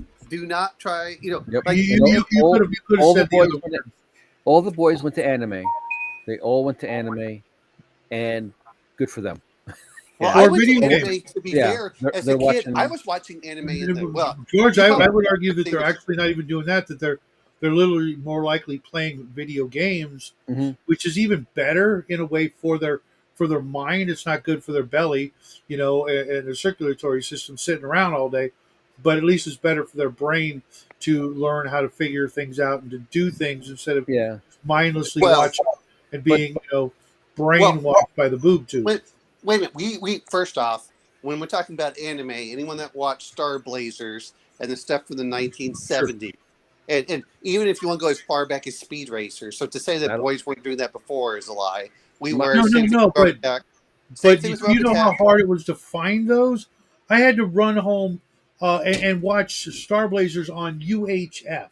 yeah. Okay, for those Yeah, of you who don't know, I that was uh, like secret channels on your TV that only if you held the antenna just right could you get. And yeah. Speed Racer was like, it wasn't like it was on for a very short window, and then it disappeared. yeah, but I my point is to pretend that that was just then. Like, no, it goes all the way back to the very beginning. And then yeah. Sure. I remember watching. I remember But being those were, it wasn't like you could choose to watch it whenever you wanted like now. It was like if it's on and if you missed it, you missed it. Like Robotech, I totally missed that. When it was Yeah. on, I didn't even know. I found out about it yes. years later. It was Yes, but actually what I'm saying is just that I remember being in the early '90s. We still would go and watch a lot of anime. When we'd go over to the Blockbuster, whatever it was, and we would pull it off of that. So I'm not saying What? to say Yeah. that the kids left it. Here's the real reason a lot of Yeah. it went They off. It's they stopped making any of the cartoons for boys, and then anime filled in that gap. And if you look at Adult Swim was showing anime stuff late Yep, at night. yeah. Um, so Inuyasha, Bleach. I think even yeah, Cowboy it Sanyo, this was is Bebop. the thing. That's right, Grandma. How you Yeah. doing? And then there was those weird alternate shows like like Aqua Teen Hunger Force, the Yes. Oh, Sea Lab, Squidbillies. Squid Billy, yeah, and of course the Space Ghost. But anime's always been there. yeah. Omen's right, because I was watching Battle of the Planets, which was a G-force something, Oh, but yeah. Yeah. but to what Shadow was saying, I could only watch it if I was like sick because it was like on You, at like 10 a.m. or and it was on at like 3 p.m. and you got off school at 4. yeah, Yeah, yeah, like I said, I and then literally had to run home. Like I had to go through the uh, the the drainage canals.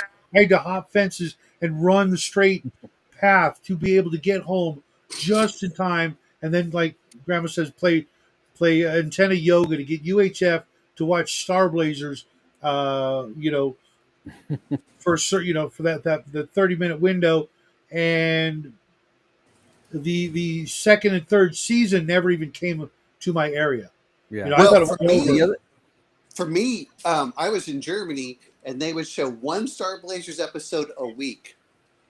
One a Oh week. oh God! gosh, that was it. and Yeah, and they only showed it. They'd show it on the afternoon, and then they would show it. They would show all the cartoon reruns on Saturday morning for whatever they were playing. Because this was Armed Forces Network. There was only one station, and if you missed that, you were screwed. For Yes, yes, exactly, Mark. So yeah. so I Oh, missed. I I Yeah. Go yeah. ahead. Sorry. Oh, I remember now. The other big thing that I remember was it was big because everybody had the toys. Was Voltron. Oh It yeah. must have been around what Which one? 83. I Right? I, I Is it? liked the car one, but that was like Yes. you could never find it. It was never Well, on. you had like 37 different ones that all formed into Yeah, the Voltron. and but the one that was like that had they actually had several seasons of was the lion robot ones, which Yeah, I, remind it, I actually watched and that with Jackie for a bit. It was okay, but again, if you weren't like most of my life, I haven't watched like a lot of TV. I didn't have yeah. like there were very few scheduled things that I'm like, oh, I'm gonna be home to watch this thing. Otherwise, I was out doing stuff, and if you know miss a bunch of it, you can easily just forget that it was a thing. When it wasn't until we had this place called DVD Planet. Did you guys have those? TV. No, It was a big store, giant freaking nothing but racks of DVDs, alphabetical order.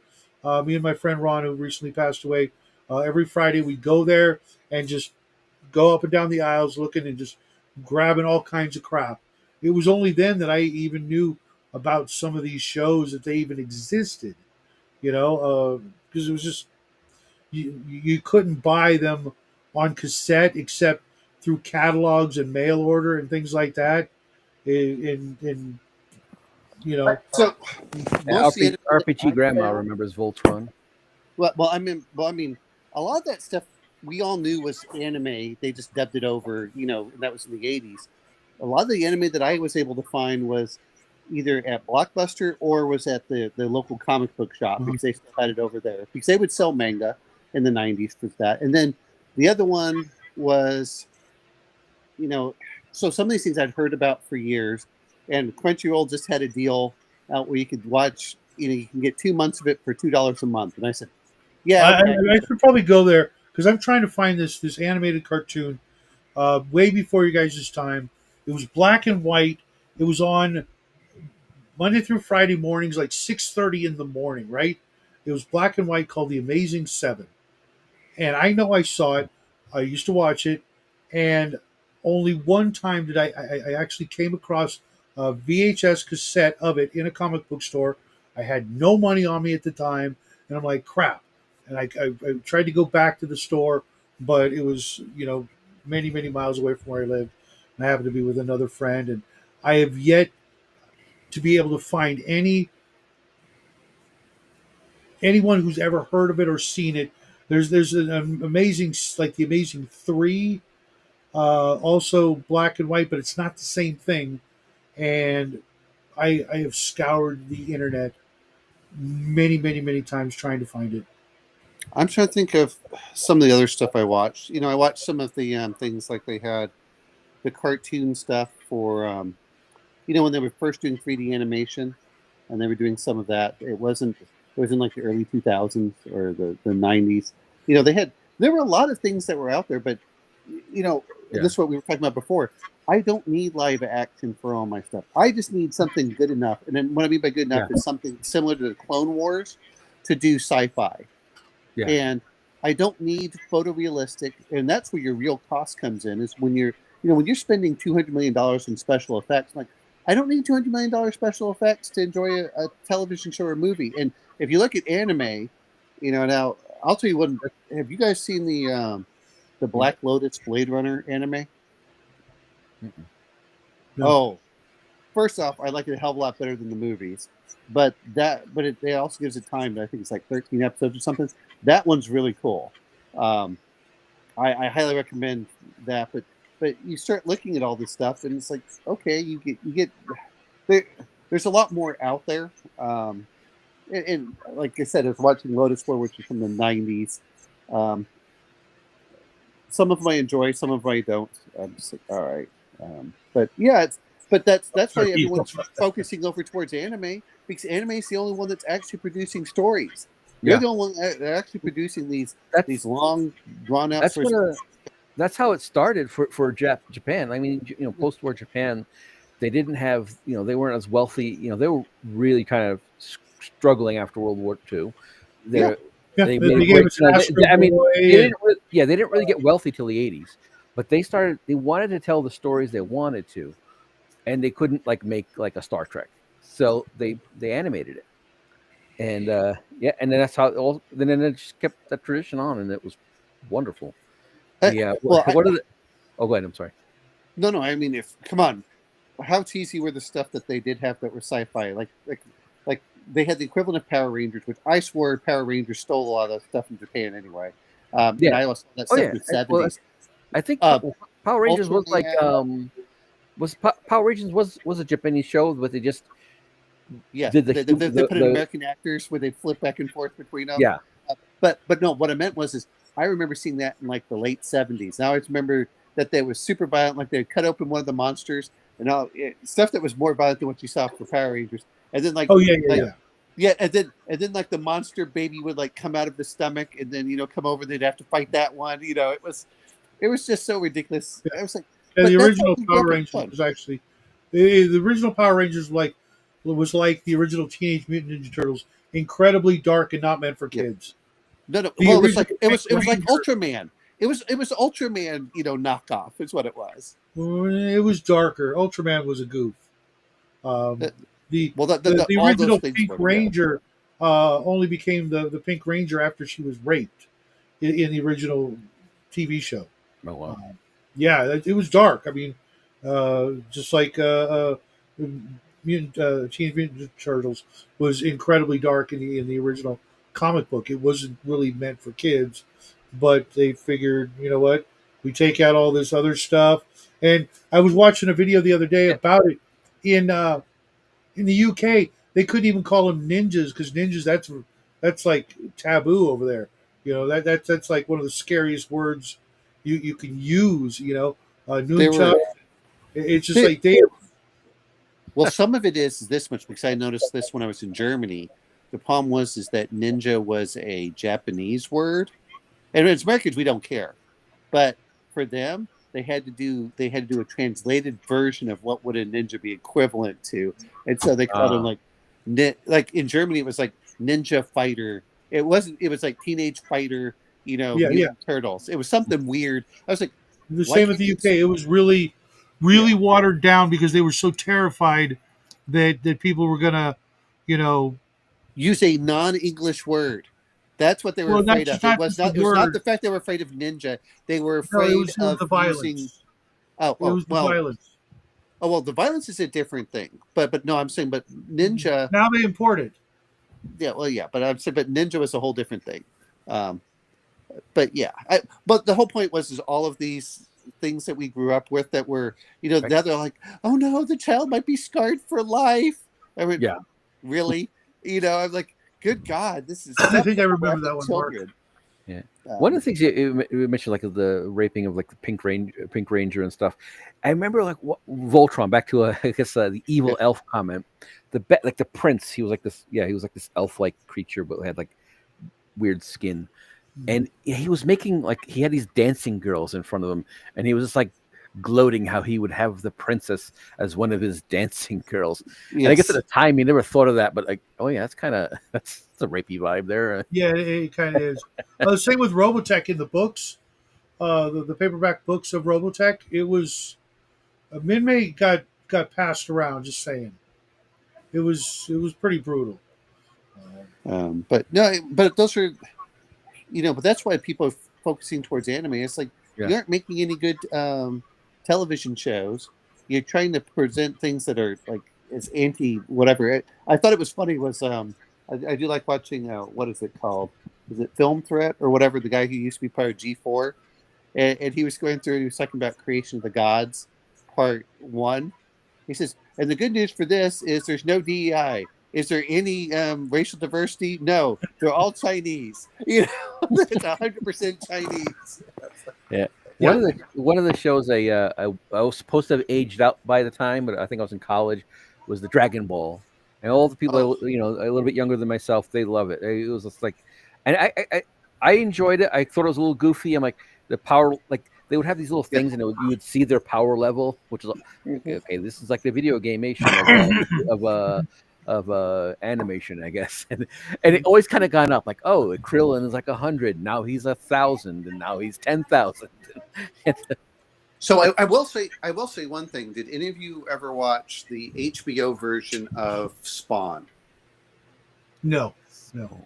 I highly recommend that one. But when she's saying about rape and nudity, I'm like, yeah, they did not like water that down at all. That was pretty gory for the first, and they had 3 seasons of that. Yeah, it was. But I was going through, and to be fair, it just felt like it was a weird time. For us, it felt like things were becoming more mature. They were aiming towards, hey, let's be edgy. Let's push the boundaries, but let's also tell good stories while we're pushing the boundaries. And then it seemed like in 2010 we suddenly got this puritanical, weird vibe that, oh no, you can't have this, you can't have that, there can't be any blood, everyone has to be, what was it? When South Park did their Sarcastaball. Oh no, you can't have anything violent. You have to like hit this balloon. Well, I mean, we had G.I. Joe. I mean, that cartoon. No. I'm referring like, but what I'm referring to is that when we were coming up, by the time we were getting the 90s, you started getting more and more violent cartoons. Even by the 2000s, we had what was that? The Clone Wars. They actually would kill off characters, and even Gargoyles in the 90s. Gargoyles was another good one for the first 2 seasons. Characters would die. They actually had some of these things. Now, Gargoyles was a Disney thing, but now it's just terrible. You look at it and they're like, where did the audience go? Like, the audience went where there were good stories and cool ideas, and you guys have none of those anymore. Just like you're talking about with the comic books. Well, even for comic books, they had the comic book code for the longest time, and then they were beginning to loosen that up by the 80s and the 90s, and so it's like, oh, okay, so we start getting like really good stories. I need to and then show Disney got it and said, oh no, what's that? I need to show RPG Grandma on my shirt. Oh, okay. Let's see here. I see chicken. Yeah, you need to go the other way. Something. The chicken. Yeah. Oh. Chicken Whisperer. Oh, the Chicken Whisperer. And I agree with the RPG Grandma. The micromanagers came in, and then what it reminds me of was the same people that were in the 1980s screaming about Dungeons and Dragons and how it's going to be evil, and if you listen to Ozzy Osbourne, you're going to kill yourself. And it was. Yeah, they were Karens. It's Well, I know, but they went from the evangelical right to suddenly this weird woke left. I'm like, I didn't like you guys when you were super conservative, and I don't like you when you're super liberal. Just get the hell out of here. Yeah. Well, You I know, mean, you feminist killjoys. you got to understand to a certain point.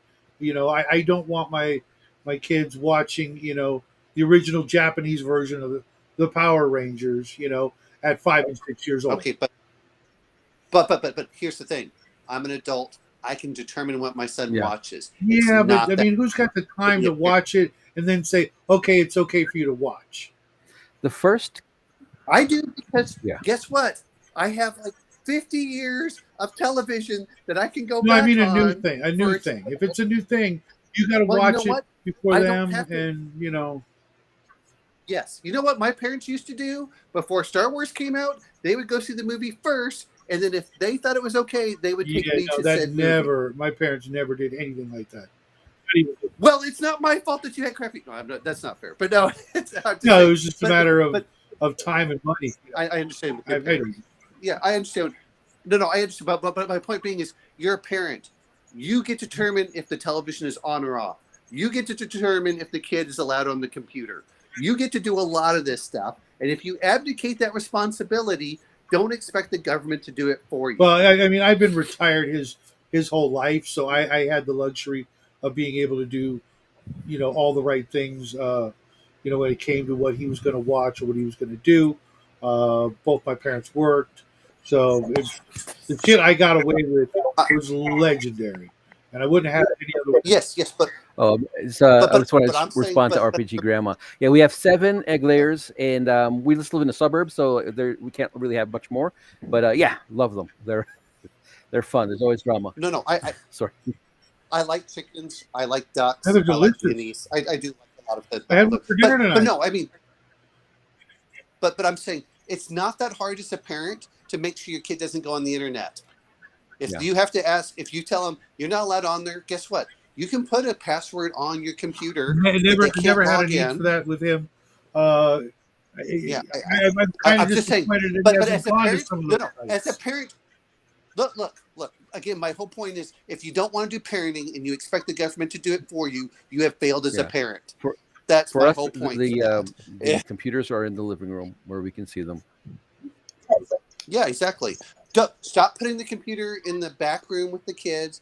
And the other part is like, my son used to do this. He used to get onto like YouTube, and I would drive, and like, of course he was 12 at the time, so it was a few years ago.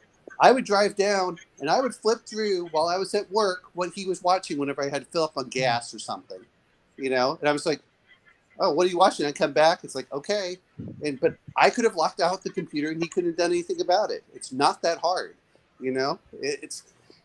but most parents, well, let me rephrase it. What you're saying with these Karens, because these are the people that really are the ones screaming. They'd rather go yell at their congressman than actually go take the 5 minutes it takes to put a password on their computer or their router. Well, what I object to was happening was, especially like since like 2012 or so, was the content policing. Not necessarily, it's for the children. They just don't want you to watch it. I mean, the first warning sign, and it wasn't really about content. It was when they canceled that scientist, engineer. I'm not sure exactly what he was. Like Bill Nye? He was on TV because they just landed a rover on Mars, and he had a shirt with a polo shirt with girls with bikinis on it. It was like his lucky shirt, and that was made by a female that was given. Yeah, and he got canceled. That's the first canceling I saw, and it wasn't about like, what about the children? It's a misogynist thing. It was like, well, here's and for the record, Bill Nye is neither a scientist nor a real person. Well, no, but again, no, you're right about that. But this is what gets me about the whole thing was, it's and I won't call them. It was the psychopaths who wanted power, which is, and you see this same type of people that get in HOAs and stuff. They don't care what other people are. It's about showing off their power, that you have to grovel to them. And I said, well, that's a whole. No, I mean that's what it's getting in there. Well, you know what? And I'm going to bring this much, RPG Grandma. There's a difference if my son and I are watching it, and I'm talking to him, because I used to let my son watch stuff that his mom would get mad at. But guess what? We would talk about things, and we would talk about what's reality and what's not. But it's not that hard to hang out with your kids. But this whole idea that if you're going to plop your child in front of a computer or a television and just let them watch whatever, Yeah. that's bad parenting. Yeah. That's, I mean, and whenever I hear people like, I don't know what to do with my child, I don't have any control over them. I'm like, well, then stop putting the computer in their bedroom and then take away the television in their bedroom. Now see what happens, and then take away their damn phone. You want to use your phone? Guess what? You can use my phone to call someone. And I know who you call and who's calling you and what text messages are coming. One bit of advice for anybody with kids, and it's tough out there, and one way to connect, because we're always talking about, we want to, I want my kid to watch this because I watched it and it was great, and you have to also, it has to work in reverse. Like, I'm watching Gravity Falls with my girl, and my wife is watching. My wife is watching. Yeah, it was great, and it's like so many stuff that I like. Oh man, it's like if I was at that age, it was my show. Like, it would have been like, you see all the RPG elements in it and stuff like that. My wife is watching with her The Hollow, it's called, and there's, I don't want to spoil it, but there's like a mystery in it, and it's and she's enjoying it, and it's like it works back both ways. We can't just like, we got to take an interest in what they're watching, and then and watch it with them, just see what's going on. Sometimes I'm gonna bring up one other thing too, especially whenever it comes to video games. Most of these newer video games cost $50 or $60, which means your kids aren't the ones having the money to buy it technically, because they don't have their own credit cards. Because they have a side hustle. But no, I mean, that's but there's a lot of things like that where it's like, and then the other part is like Grand Theft Auto. Well, guess what? Before I'd buy the game, I'd probably go look at like, what's this game about? It doesn't take too long to find out what a game is, and you go, no, that's not for you, and then let the kid whine and complain. It's in the title. Well, it's Grand Theft Auto. Well, I remember I had a girlfriend when the first Grand Theft Auto came out, and her daughter had gone over to her friend's house to play it, and she was shocked and horrified. And one is, I went, okay, it's kind of funny. That said, I would play with my friends over at their place, but just different things that went in there. And her mother was absolutely right. Yes, you shouldn't be watching that. In the meantime, like, I'm a fully grown adult. Don't tell me what I can or cannot play. Yeah. And I wasn't. And again, when I said I went over to my friend's house, it wasn't like I was near her girlfriend or anything else where she could watch it. There was a bunch of guys all going over there playing, and there were, sadly enough, it's not like there were any women. So, we were like, it's like, oh yeah, let's go watch this one. And oh my God, that's like, and what was the average age? I remember Fox News complaining about Mass Effect, that they had nudity in it, and it had a rating of M. I'm like, M is mature. This is like rated R. Stop complaining about nudity in a video game that's rated M. Again, I would complain if it was rated Y or G, for stuff like that. Then that would be like, hey, there's something wrong. They're also supposed to kind of like, card you at the register for things like that. Yeah, but again, my point is unless the kid is earning a lot of their own money, which is a whole separate thing, why are you just giving your kid a credit card or whatever to buy whatever they want? Oh, well, you know what? I'm just going to buy a game without knowing, just because my kid wants it. No, it's just like looking at movies. Of course, a little bit different, but when I was a kid, it's like my parents would say if it's rated R, I had to go ask, and if they thought it was okay, they would take me to go see a rated R movie. But guess what? It wasn't that hard. But no, it just means that there are too many people out there that really what they want to do is they want to prevent adults from watching this, not the kids. That's what I'm trying to say. And they're using the kids as an excuse.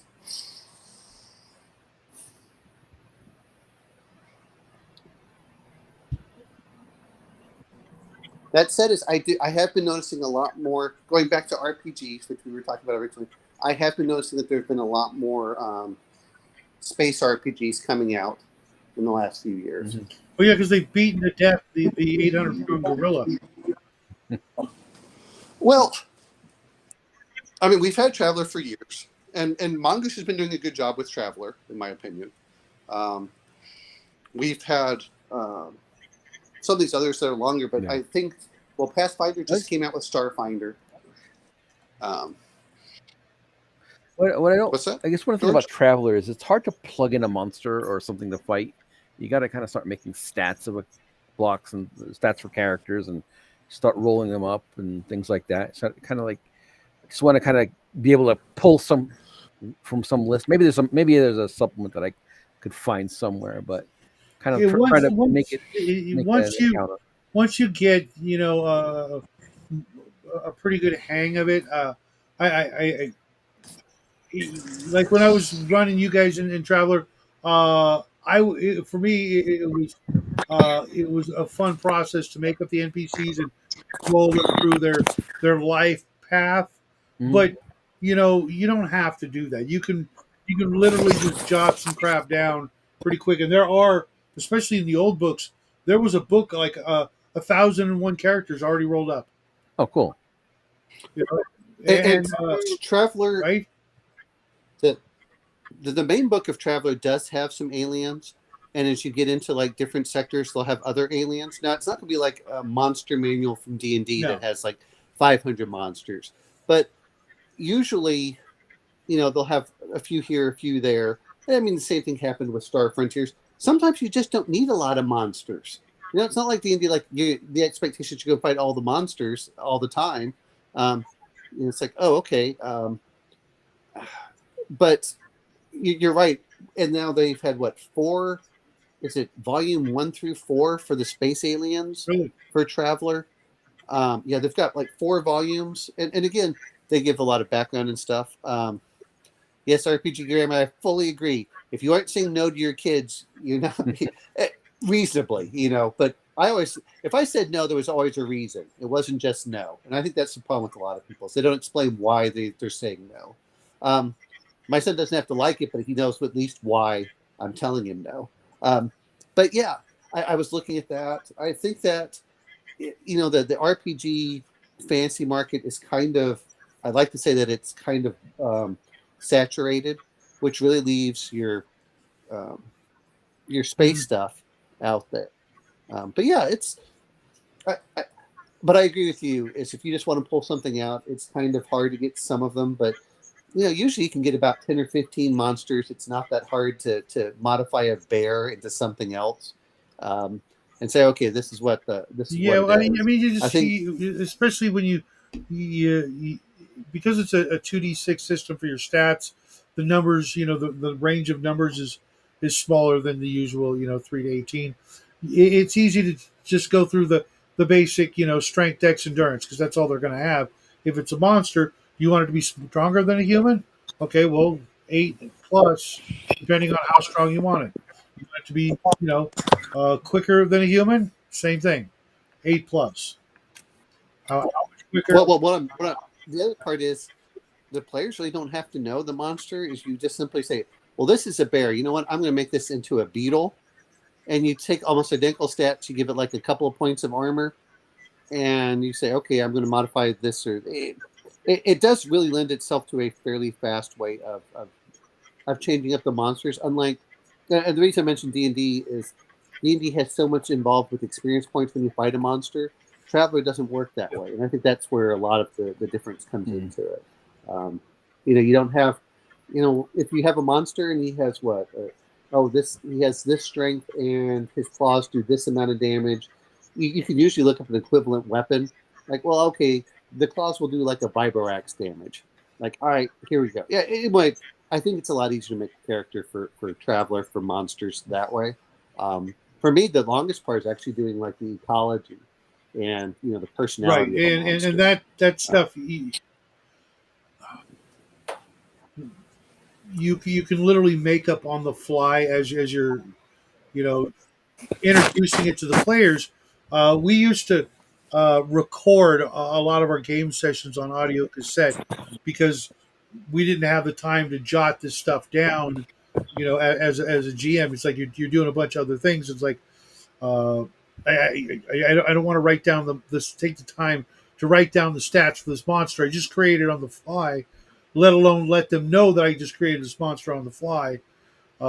So here it is. Deal with it, and then I'll go listen to the cassette and okay, I described it like this. Okay, and then we would write down, what the monster is and all that other stuff.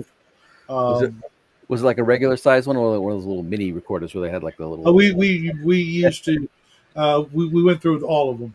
All at different times we had the big, almost shoebox shaped, cassette recorders. It had the To, had the like the little Yep. rectangular buttons on the end, and you had like a yeah, microphone, like wire to a microphone. all the way down to the little micro recorders, and That's the funny thing. I think at that time there was always like a one ubiquitous version of a thing, like that specific. I don't know, that black and silver mhm. tape recorder. Yeah.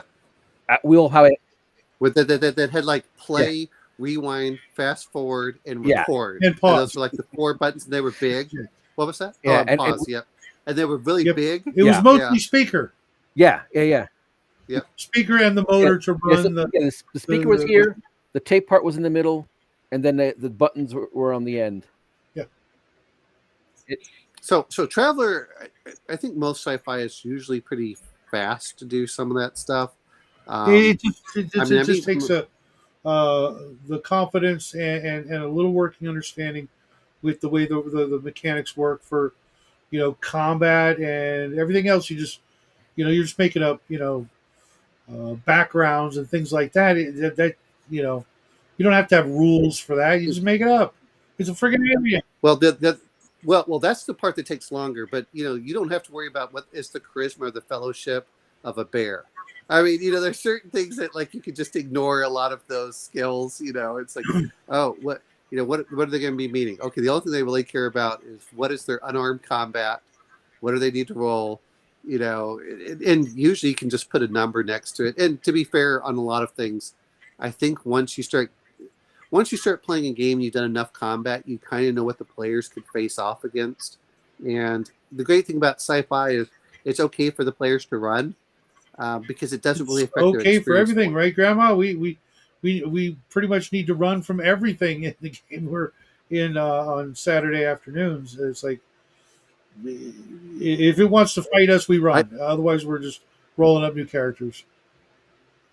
I will say that the world builder book I think is really cool that they have for that.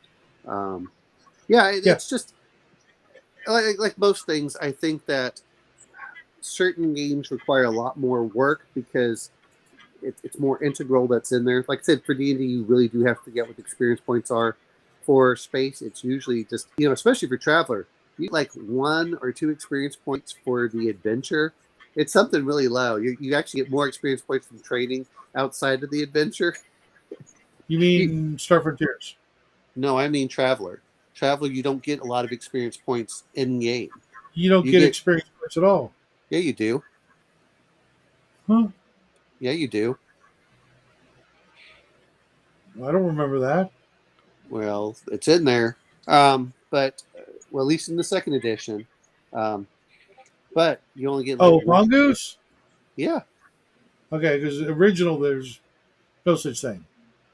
that was the whole point of why you can. But a lot of times, if you actually read it, it's like, well, how much do you get? It's like you get a lot of it for the downtime matters more in Traveler to increase the skill than the actual Yeah, adventure. But the adventure is to usually make the money or to move your characters up in status. That's what happens instead of just yeah, we do, fun. Grandma. Apparently, But yeah, it's but there's a lot of stuff like that. I think that. So yeah, it's not that hard to do that. But I think that once you start getting a feel of it, you know what the characters can face off and what they can't. What weapons do they have? Um, that's what goes on there. The problem I had when I'm looking at some of the Star Wars characters, the ones for the D6 version, is I think that they've made things too high for what's occurred. Like Luke Skywalker has stats that are way higher than what a character would have for like the first year or two, of playing your adventure. are you talking about the Citizens of the Galaxy Blue Book from Traveler? No, I'm talking about the Star Wars D6. The Oh, Star okay. Wars D6, the one that we're going to be playing. Uh-huh. If you the actually hero. look at the characters when they're showing like what Luke would be in the first movie and then the second Right, and then right, the right. Okay. third, Yeah, is Heroes of the Galaxy, I think they call it, or something like that. well, they have like villains and others. My whole point on all of this is that the stats are much higher than what the characters would get for the same equivalent of going through that same adventure. Mhm. That's what I'm trying to say, and that kind of bugs me about that is sometimes they get ridiculous and they're like, well, we don't want these main characters to die, so we just give them stats that are just outrageously high. And I went, I'd rather the players matter more than the NPCs. Yeah. That's the way I feel about it. It's okay. You know what? How does your villain escape? Your villain escapes because he has bigger ships, and your players run away because guess what? Your Yeah. 5-star destroyers against your Millennium Falcon. Yeah, the Millennium Falcon's going to lose. So you don't have to do Pretty the high much. stats. What's that? Yeah. Yeah, I guess they were kind of in on uncharted territory. They didn't quite know how to handle that stuff. I Yeah. They really should. Think about that because that's kind of uh, how Well, I would mean, it's got like a control of 14. And when you start looking like the average control, you're like, no, you know what? A control 5 or 6 would match what happens in the movies. That's what I'm referring to. Um, well, yeah, but you've got to make it so that you can make someone in making up a first level character should be able to make up Luke. that's my point. But my point being is that they made Luke much higher for his stats. That's what I'm trying to say is, and if you look at what's happening in the rule system, you don't have to give him a control of 14. A control of 5 would do enough, is my point. And that's what I'm trying to say is they put the stats so high up there that it gets ridiculous. And that was one thing They that did the same shit with John Carter in uh, the most recent is it Modifius? Yeah, Modifius version. They did that with did they? uh, I'll have to go look because I don't remember him being that high for some of his stuff. yeah, Conan too. It's like how do you get because the players are going to want to play characters just like the characters that the game's named after. Right. You know what I Yeah, mean? but in Conan you can reach those levels. In John Carter you can reach those levels. My point being was is that when you start looking at a control of 14, if you need a 30 on a heroic to do stuff, what's the average 14? 14 times 3.5, which is what you roll on a 6 on average. You're getting a 42. You're always doing heroic stuff. And what I mean by heroic is we're talking like literally you can pull like X-wings out of the sky, which is Mhm. not what Darth Vader was doing. That's what I'm trying to say. But if you Nobody could could give do him, but you could give him a 5 or a 6, which that. means that Luke, if he uses a force point, could lift, an X-wing with help. That's what I'm trying to say. There's certain things that you. That's what I'm trying to say is the stats are becoming ridiculous in certain cases that it just doesn't fit even with the movies on what they can normally do. That's what I'm trying to say is and they do that a lot. It's not just them. I've seen it in a lot of different games. They want to make the main character so outrageously more powerful than what your average character would be starting with. And I think that's a disservice to the players, which was your point really. Yeah, It's yeah. a disservice to It's the not players. only disservice to the players, but it's also disservice to the franchise in that only the the characters created by the writer can achieve these levels. Period. But for John Carter, you could get up to those levels. To be fair, if you You should be actually able to look, start at some of those levels, at first level. yeah, but John Carter wasn't a first level character in the book. John Carter was probably a 15th level character. John Carter was a pretty high level character at that in the beginning, anyway. Is what I'm trying. The minute he first walked through and landed on Mars, he He was was. a high level character at that point. He was the best swordsman on the planet when he started off before he even got on Mars. But how did he? Was that all from the Civil War? Well, no one knows when he was actually born. Remember that. If you actually read the book, Yeah, it's I know that was you I hated that part. That actually kind of irritated me. That okay. he might be the an immortal, the Highlander, blah blah blah crap. But Uh, but again, John Carter's not a beginning level character. Obi-Wan is not a beginning level character. yeah. Um, who's a beginning level character? Luke Skywalker is a beginning level character, and you should be able to match Luke Skywalker for what he was going through to get an equivalent character. Was That's what Han I'm trying. Solo a beginning level character? No, Han Solo would not be a beginning level character. Would Leia be a beginning level character? She would, but look at their ages. Han Solo was a good 15 years older. Close, 10 to 12, but yeah. But because like in other games with life path systems, you can roll them both up. Like Traveler, you could literally roll up Luke, Ben, or Han, and they could all start in the same beginning level game. No, Grandma, I'm going to disagree with you on that. Anyway, but, yeah, but no, the whole point of all of this is there are different beginning level characters. A beginning level character should match a beginning level character in whichever story you're going to have. Is my point. Han Solo had already been out. Han Solo already had his backgrounds. Han Solo had been a smuggler for well over a decade.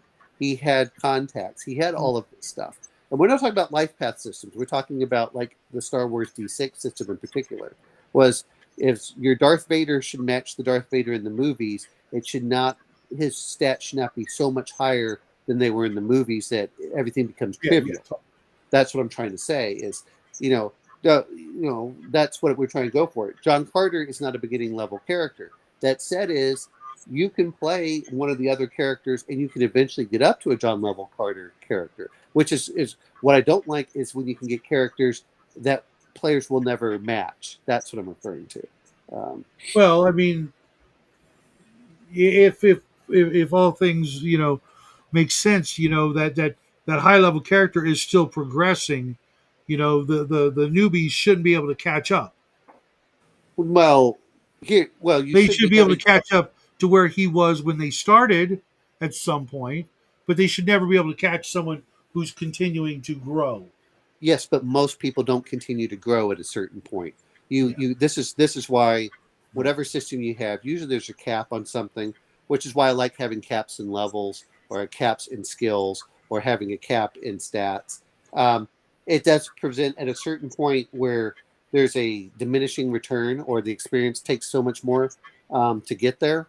Yeah. Um, that's one of the reasons that when you start seeing, and the same issue sometimes happens with Traveler, there's a difference when your character has like a level 4 in a skill, which is pretty high, or 5 or 6, and then you go look at the modules and they're just like, well, you know what, we got to put a level 8 in here. Well, it always says a level 5 or level 6 is like world renowned, and now you're just bringing these mooks that have like level 4s and 5s, which should be like completely badass, and they're not making them that way. That's what I'm referring to. And a lot of games do this. It's like, well, we've got to do the ever escalating that the monsters have to be so much more badass, and especially this happens in sci-fi games. Is what I'm referring to in this case. But especially for sci-fi games, we're like, but you don't need to have that. Shadowrun did that a lot. Oh well, they're going to have 9 dice for the skills. Like, what? Why would they have this? It's like, well, we've got to match player for player. If the players have been playing for 10 years, like, no, those should be like a nemesis level character. A nemesis level character will have a bunch of mooks to help mitigate. My view's always been, I'd rather have numbers than just make something tougher.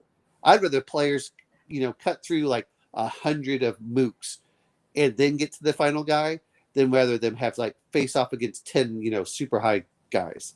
Uh, just me. Um, you know, let them burn all their resources on the mooks, and when they fight the final guy, that burns them out. Um, yeah, yeah. Well, RPG Gamer, my whole point being is that John Carter was not a beginning level character, and I think that it's a disservice sometimes to have super high level characters for players, because then there's also no room for growth as well. Um, if we all say, "Oh, here are your stats, you're never going to increase," you kind of zone out. I don't know. I don't know how George feels about that, but that's the way I feel about it. Um, What level would Sarah Connor be? Sarah Connor, which year? Oh, I guess in the Sarah Connor Chronicles. Oh, she still is not super strong. She still has weaknesses. She Yeah. still has blind spots, and really,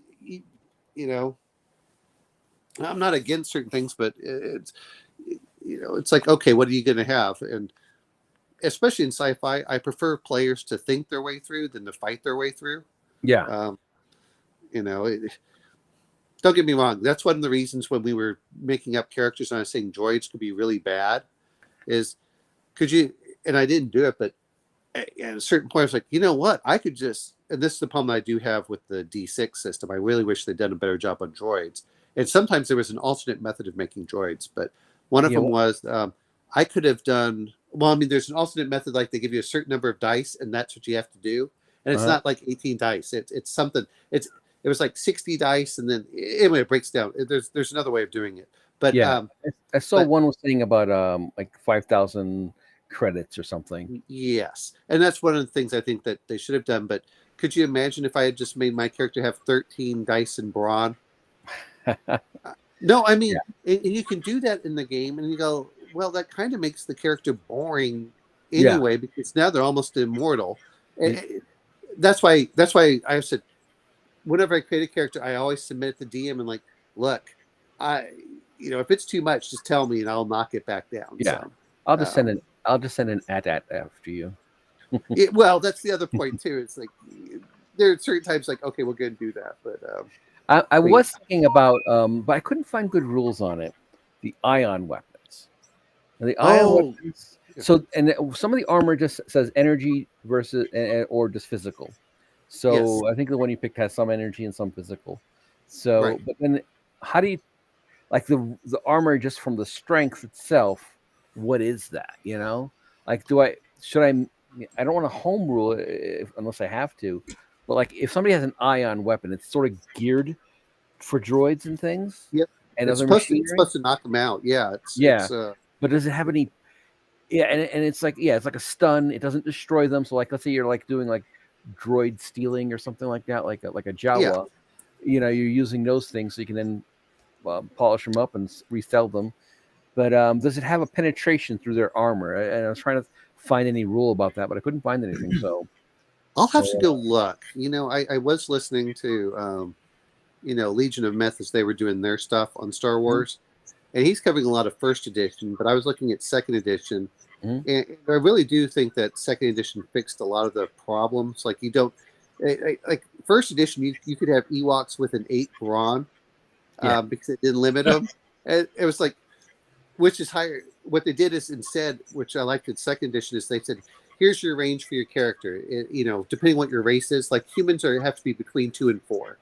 But for Wookiees, they have like between 2 and 6 for their brawn. And then they have like a lower one on some of the others. And I like that aspect. I do like when they do some of that. I'll have to go look up the ion weapons, but I agree with you. I think somewhere in there, they're kind of like the stun equivalent. It's, and I do like the fact they do have stun weapons. Everyone always wants to like shoot to kill them. Like, sometimes there's that like blue donut in the first episode. That sort of yes, and they take Leia down. Yeah, exactly. Yeah, I think one of the things is they don't have any.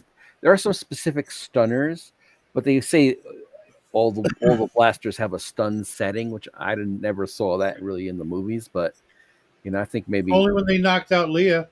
Yeah, that's the whole point. But I think at a certain point they didn't care about getting prisoners. I do. It's the same thing for phasers.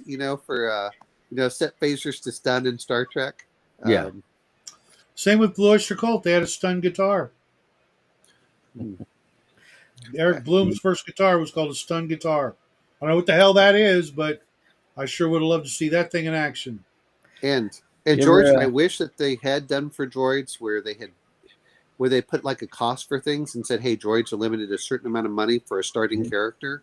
I think that was again, when I start going through stuff, I'm just like, oh, okay, what can they fix here? What can they fix there? I've been going through the Final Fantasy stuff. The Fantasy Flight version Mhm. For droids, and I've liked a lot of what they've been doing in that book. Yeah. And that said, is even there, I look at certain parts and go, this can be abused. I would limit it, but I that Oh, yeah. it's a nice hefty thick book. Yeah. But I've liked what I've seen here, which is one thing is if you get a basic equipment, then you can add mods to it, and then you can also mod your lightsaber, so Mhm. it does. There's a lot of cool things in there, and maybe if after we're done with the D6, maybe we can try the Yeah. the Fantasy I Flight version too. I watched one of my first experiences with a Star Wars RPG was watching an actual play. I think like Happy Jack's Yeah, RPG did an actual play once, and it was the first time they did an actual play. They did a modified version of Traveler, where they had yeah, like a life path. I think I even uh-huh. linked it once in the chat once in I think Discord. so. That rule book. It's kind of like it changes the life path stuff. Like, oh, you've entered the Imperial Academy or something like that, and all those kind of more Hmm. Star Warsy terms, but still it was still Traveler. The other one they did a Fantasy Flight one, and I liked it. I mean, I guess people. Was there ever a D20 version Mhm. that Yes, came out? Yeah, that was by Witches of in the between, I Coast. think. That's what I Yeah, I thought never. because when I was looking through the strategy guide for Knights of the Old Republic, I'm like, this is all D20 stuff. Is there an actual D20 game? But I never, It you know, it it came out during the saw time when it would came out. Well, I mean, for a while I didn't like grab any RPGs, and then suddenly, I guess especially when I came back from Iraq, I picked up a bunch of stuff. But for the longest time, I didn't care for the for Dungeons and Dragons, especially um, third edition and things like that.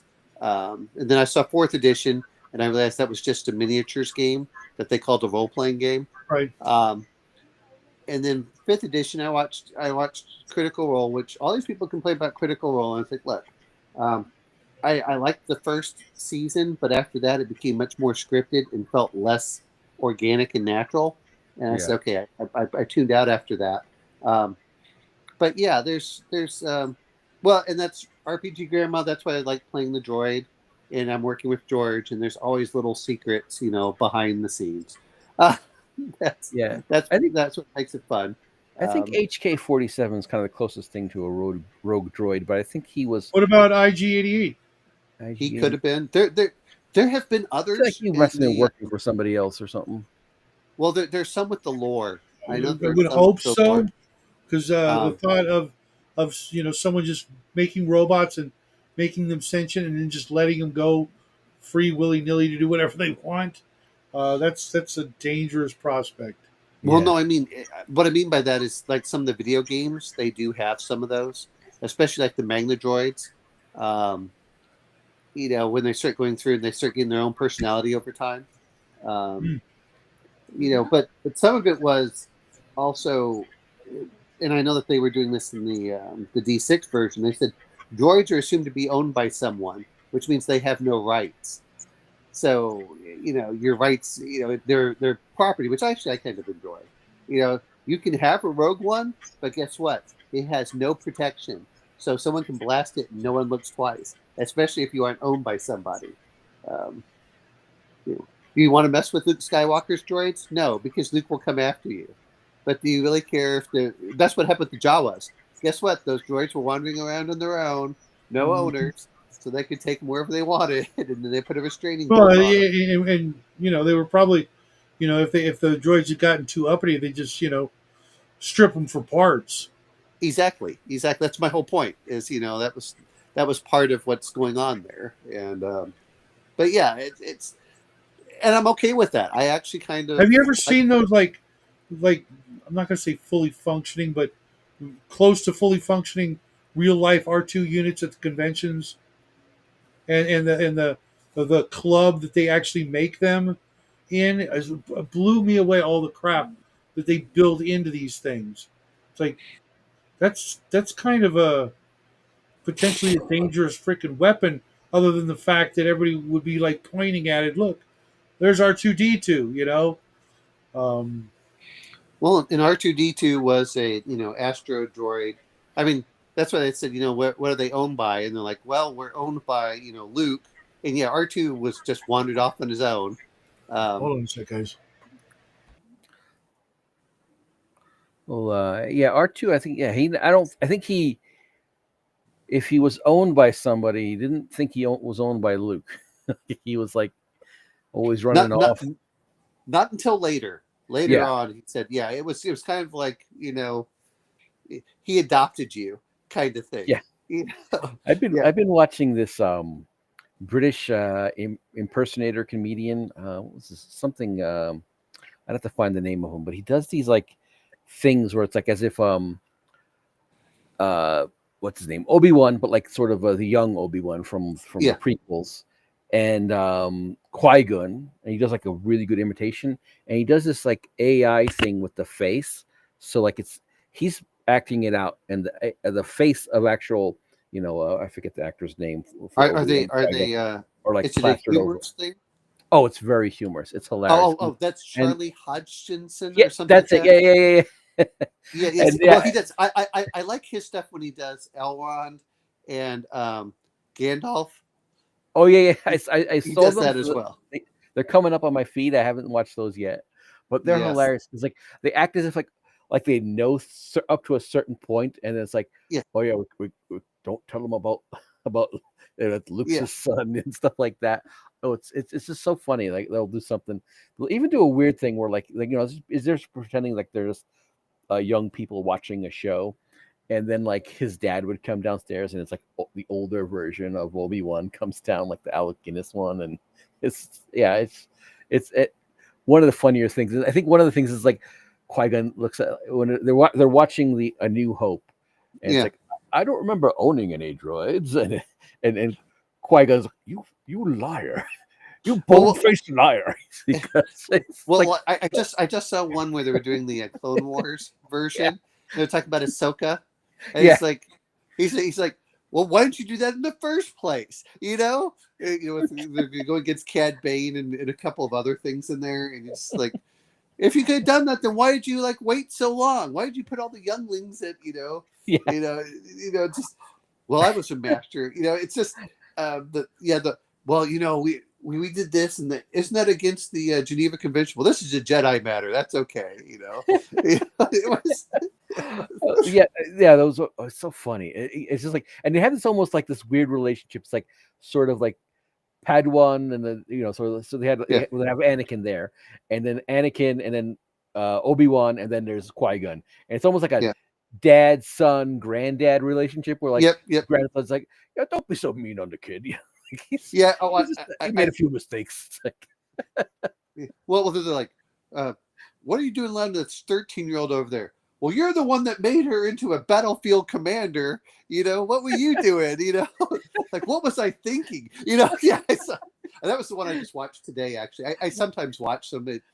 I still, my favorite, though, is the one that he did with the Lord of the Rings. Those were, oh, well, because he'll do like all of the main characters. They have Elrond as a baby. They have, they have Gandalf. They have, Boromir. And yeah, the funny thing is, I'm like, I pull it up, and I'm like, I pull up his channel, and I'm going to put up, try to find. I figured one of his. I sometimes if I don't know what to watch, I'll hit popular. What was the most popular, most watched ones? And it's like Peakley Blenders, like one of those shows he's doing an imitation of. I guess he does. I guess because he's British, does all that stuff too. The other one I enjoy, a little different, completely different, is the one that does. Is it Dropout? Anyway, I forgot what the comedian's name is, but where he does Bat Fired, and he does this Batman thing, and he pretends he's Batman.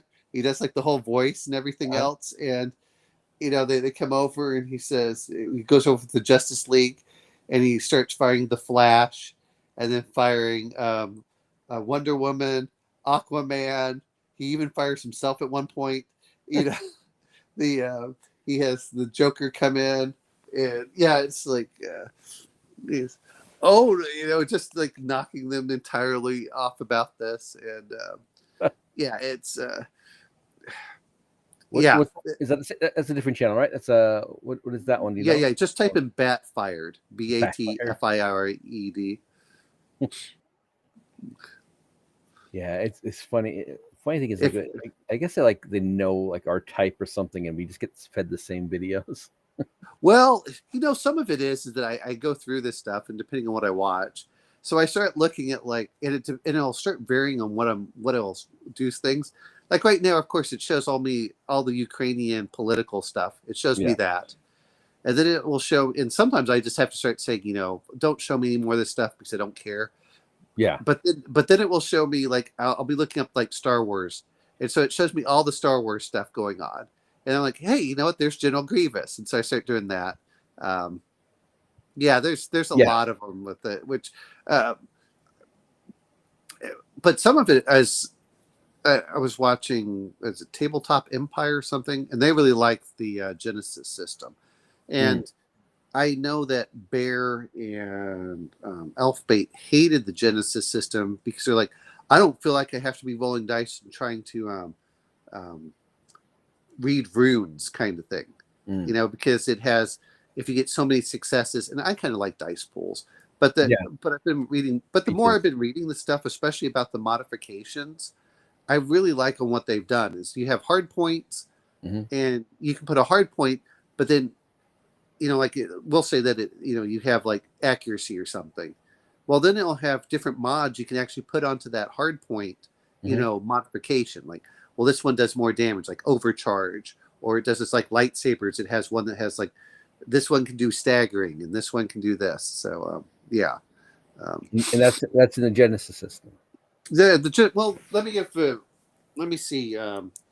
Just to give you an example for the Genesis system. Yeah, I'm not too familiar with it, so I've heard of it, but I never really dove into it. So right here, they get different armor. So they get like, let's see, it has like heavy battle armor. And it has 4 hard points. You're like, oh, okay, so what are the hard points I can put on there? And I'll have to go look. But one of them is Cartosis Weave, which everyone mentions Cartosis Weave, but a lot of times, I don't know if you've read about that, but Cartosis Weave allows it. It absorbs energy, absorbs and dissipates energy. So Grandma, are you talking about Deerstalker Productions? Yeah, Deerstalker might have. There's a bunch of them that do stuff like that. But one of the things that Cartosis Weave can do, if you find the very rare version, is will actually short out a lightsaber. Yeah. Uh-huh. If it's like pure Cartosis or something. Yeah, there's something like that. But like one of the examples here that they have is Strength Enhancing System. So you can put that onto your armor, and then one of the options it gives it is that it can also give you bonus to athletics, and it also gives you the talent for bracing. And of course, you have to get a skill to add the mod to it, and then if it fails, you can never upgrade that hard point again. So, it's kind of cool that they have those things. The more I've been reading the system, the more they really put a lot of work into this. And this is how many pages is this book? So this book is 440 pages, and the artwork's actually pretty good inside and stuff like that. So I mean, they didn't skip. Yeah, but how impossible is that to get? Right now, you can get it for about $60 or so. Okay. Because they did a fresh reprint. But if you don't get it now, because like the Edge of the Empire, what I was thinking. Well, what I mean is I was looking for it. I saw it come out probably about a year ago. They had plenty of copies. I was like, okay, cool. Well, then they ran out, and a lot of times they do with printing. And again, this is why I like finding out about stuff behind the scenes. To print out 250 copies is about $56 per book. Yeah, all right. And approximately, we're talking about the similar size. If you're going to do 2,000 copies, it's $14 a book. If you do 50,000 copies, it's like $3 or $4, to actually cost to print per book. So, a lot of times what they're doing is they're waiting to do a big slug of print runs because you're really dropping your per unit price. So Big time. I mean, that's where that's why I like finding about economics. Like, well, why aren't they doing this? Like, well, there's an economic aspect, just like tariffs. A tariff on a book right now is 7.5% for its production. If you get a board, like a box set, like the old BX style, or like they had for Dragonlance and stuff, the old box sets from China, those are new. That's at least 35% for the tariff. So you have to. That's why you don't see a lot of box sets. Box sets cost more to bring in the United States than a book, even if the book is thicker. I remember Bear saying once to like mark if they're going to send them anything, mark it as games, so you don't have to pay a tariff or something. There's some weird things that go on to that, and it was. But anyway, the Force and Destiny one, which is so they have 3 different versions. They have the Star Wars Rebellion, which you get to play basically, rebels during the, basically during the movies. That's what it would do. You get Edge of the Empire, which I think fits characters better. You have Force sensitives, but you don't really have Jedi for the most part. But I think it matches that better. So you get more of the bounty hunters. You at the edge of the Imperium. You don't have to worry about the what do you mean? Why is that weird? Or is it different? No, your voice. Oh, yeah. I don't know. Voice And then did a weird thing, stretched out. It was okay. And then you get Force and Destiny. Force and Destiny is where you get to play like Jedi. And so hey, George, how much time do you need before you're ready? I'll see how much I can get done this week. I'm trying I'm going to try for Saturday. Okay. If you need a week, a month, just let us know. Okay, I just got a little distracted with a short story I've been writing, so that's fine. That's nothing wrong with that. What do you call it? Tonight I had literally nothing planned, but it turned out fun. I had a lot of fun with you guys. Saw some old friends. That was really surprising. But I am gonna have to shut it down a little early because I got to take care of something. That's what I was just doing. Just trying to wrap everything up. I'm going to mention one thing though. I don't know what it is. Google and YouTube do not bring up like any of your videos. I have to like specifically search, for just your channel. That's weird because Bo did a search doing the same thing for the Red Room's Savage Sword, and I'm literally the only person who's talked about it besides the Red Room. So that's weird. Like I was doing Shadow and Sun, and it will give me like everything except your channel. I mean, it'll give me your channel, but it won't give me any of your videos. I'm like, well, this is weird because it's not like I don't watch your videos. I appreciate that. I've had I don't even know what to say. It just seems weird that Google, for the things that I'm looking for, it's like, look, you can still put advertisements on there. Why don't you give me the stuff that I want to watch, or that I'm specifically looking for? That's pretty weird. Yeah, it is. But I'm gonna have to say goodnight, folks. I will see you tomorrow, Omen. I hope for our game. Yeah, because we left off at a real cliffhanger. George, I will see you maybe Monday. All right. Yeah. Just keep me posted. If you're not ready for this weekend, that's fine because we've got to check with OG to see if he's ready because he might not be ready. And, okay. Want to make sure everybody's here for that. But I would keep up on Discord. I want to try to be ready for Saturday. If not, I'll tell you guys like by Wednesday, perhaps. Like I'll sure. Okay. Give me a little time to think of something to. Hey, George, specifically talk about if we need to. It didn't seem like we do. But there's nothing wrong with grabbing the old adventures and just saying, I'm going to modify it and just, I'm thinking, I saw one that might fit in. Okay. And it doesn't even be that long. You're like, this could be kind of a beginning adventure for the, so. Yeah. So everybody else out there in TV land, have yourself a great weekend. enjoy it. Crazy weather right now, but we only got about a month to go before we're in latte season, getting ready for the holidays, etc. And spice. Kind of looking forward to it. Kind of over the the summer, the heat. It was so hot today that it rained, which means everybody's swimming pool shrunk by a couple of inches and then came right back down on us. It was pretty interesting. And then I'm gonna 10 minutes later, it was all evaporated again. So Yeah. go figure. So I will see you guys tomorrow. Everybody Okay. else out there, have a great weekend and happy trails.